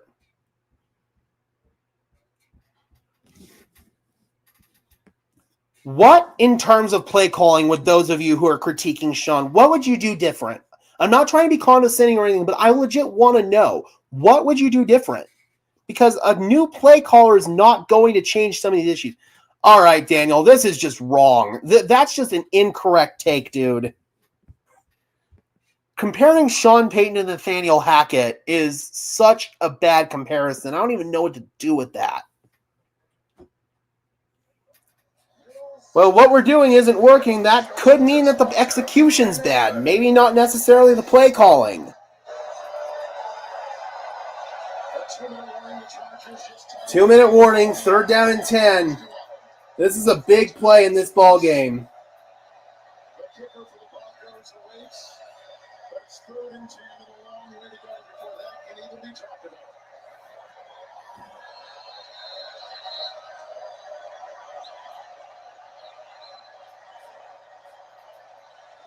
Third down. Nix going deep, looking for Sutton. He overthrew it again. And that stops the clock. 4:10. They're going to punt this away, and this is going to set up the Chargers to go downfield and get a game-winning field goal. Double move. It's open. He just slightly overthrew it again. The deep ball accuracy from Bo, man. It's just not there. So now your defense is going to have to get a stop in a really bad position here. Got to have a big punt from Jeremy Crawshaw. McConkey walking back. He fields it at the 22. He's going to have some room to return. McConkey to the 32. All right, D. All right, D. All right. Got to make a play.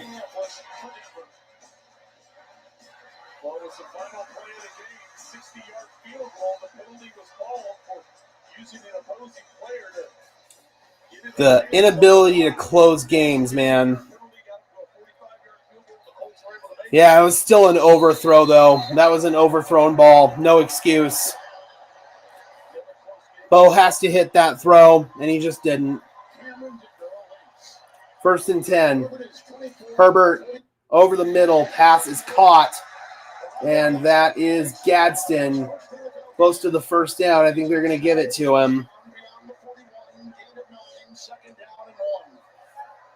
Yep, at this point in time, he is a game manager. You can win with game managers, but not if you play undisciplined football like this. Herbert hit as he throws. Complete. Reeled in right there. Again, Gadsden. Denver needs to think about maybe using some timeouts here. Try to give him a chance to get the ball back. The play calling's fine. Again, I want you guys to tell me, what would you do different with the play calling? There's a difference between bad play calling and bad execution. Herbert climbing the pocket and has another completion. Keenan Allen. These comeback routes, man. Yep, and unfortunately things are setting up well here for a game-winning field goal by the Chargers. Need to think about using some timeouts here. Again, man, we can always bring back Nathaniel Hackett. 2nd and 1. Run up the middle. Hampton, and he almost turned the corner. He's a little slow to get up there. Sean's going to call a timeout.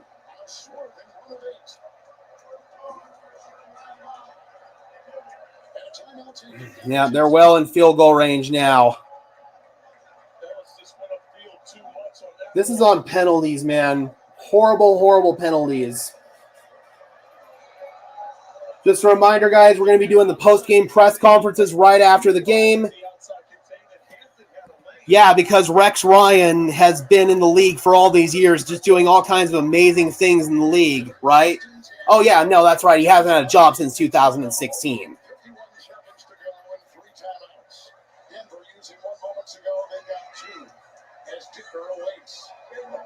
Chance and a field goal to take the lead. Maybe get more in. He has not missed this season. 49 seconds left on the clock. Denver's got 2 timeouts. 94%. 36 on the line with the eye. 1st and 10. Hampton tackled in the backfield. That is going to knock him back. That's going to make it a harder field goal. 2nd down, another timeout called by Denver.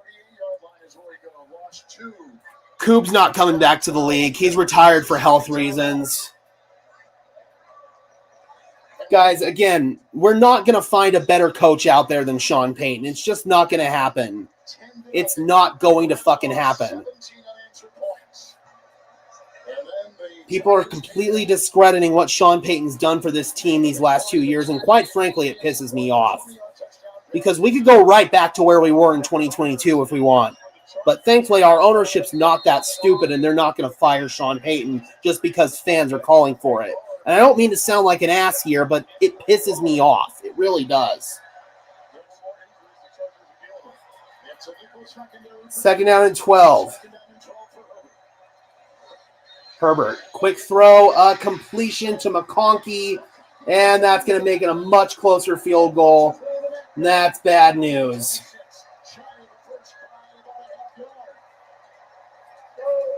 I don't think they're going to do that, though. That's the thing. The ownership is committed long-term here to Sean Payton. That is probably going to do it, unfortunately. Block field goal would be nice. A block field goal sure would be nice. McMillan gives up that inside to McConkey, and he's able to convert and get it close. It looks like it's just going to be maybe half a yard short of the. 3rd down and 1. Denver's called their last timeout. Denver's out of timeouts, 38 seconds to go. Tied at 20. This game's not on Bo. This game is not on Bo in the slightest. They sneak, and they get 1st down. They're going to run the clock out, call timeout, and Dicker's going to make the game-winning field goal. Another week we can't close a game. This one was not on Bo Nix. This was on stupid penalties on both sides of the ball. A lack of discipline, a lack of preparation. This is not on Bo Nix. This is not on Vance Joseph. This is not on coaching. I mean, honestly, that is kind of true, BK. It is. You make your throws. We're not in this position.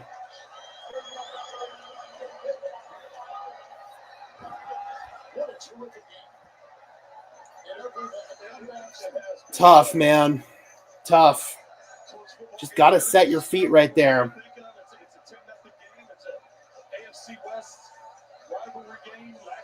Here comes Dicker. And again, guys, we're going to be going live for the post game after we do the press conferences, as we always do. If they lose next week to that Cincinnati team that got blown out 48-3, that's when I'll start to panic. 1st and 10, obviously just field goal attempt here. A block would be lovely. 43 yards to win it for Cameron Dicker. Kick is up, and the kick is good. Chargers win. Make sure there's no penalties. There are no penalties. It's over. Denver Broncos fall to 1-2 on the season. A terrible loss. Couldn't close the game out. Just like Jeff says, bad team effort. A new worst game ever video for sure.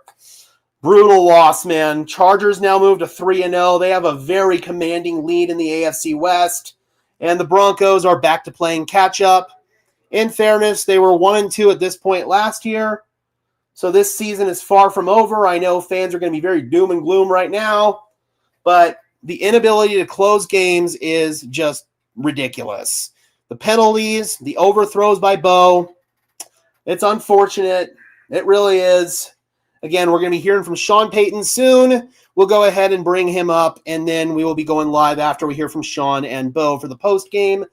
Thank you guys so much for tuning in. Be sure to leave a like on the stream as well as subscribe to the channel. I would really appreciate it, guys. Those are both free and easy ways to show your support. Time to go troll Mile High Huddle. Have fun doing that. I really legitimately wish you luck there. Have fun. All right, guys, and until next time, I'm your host, Gage Madrid, saying peace out.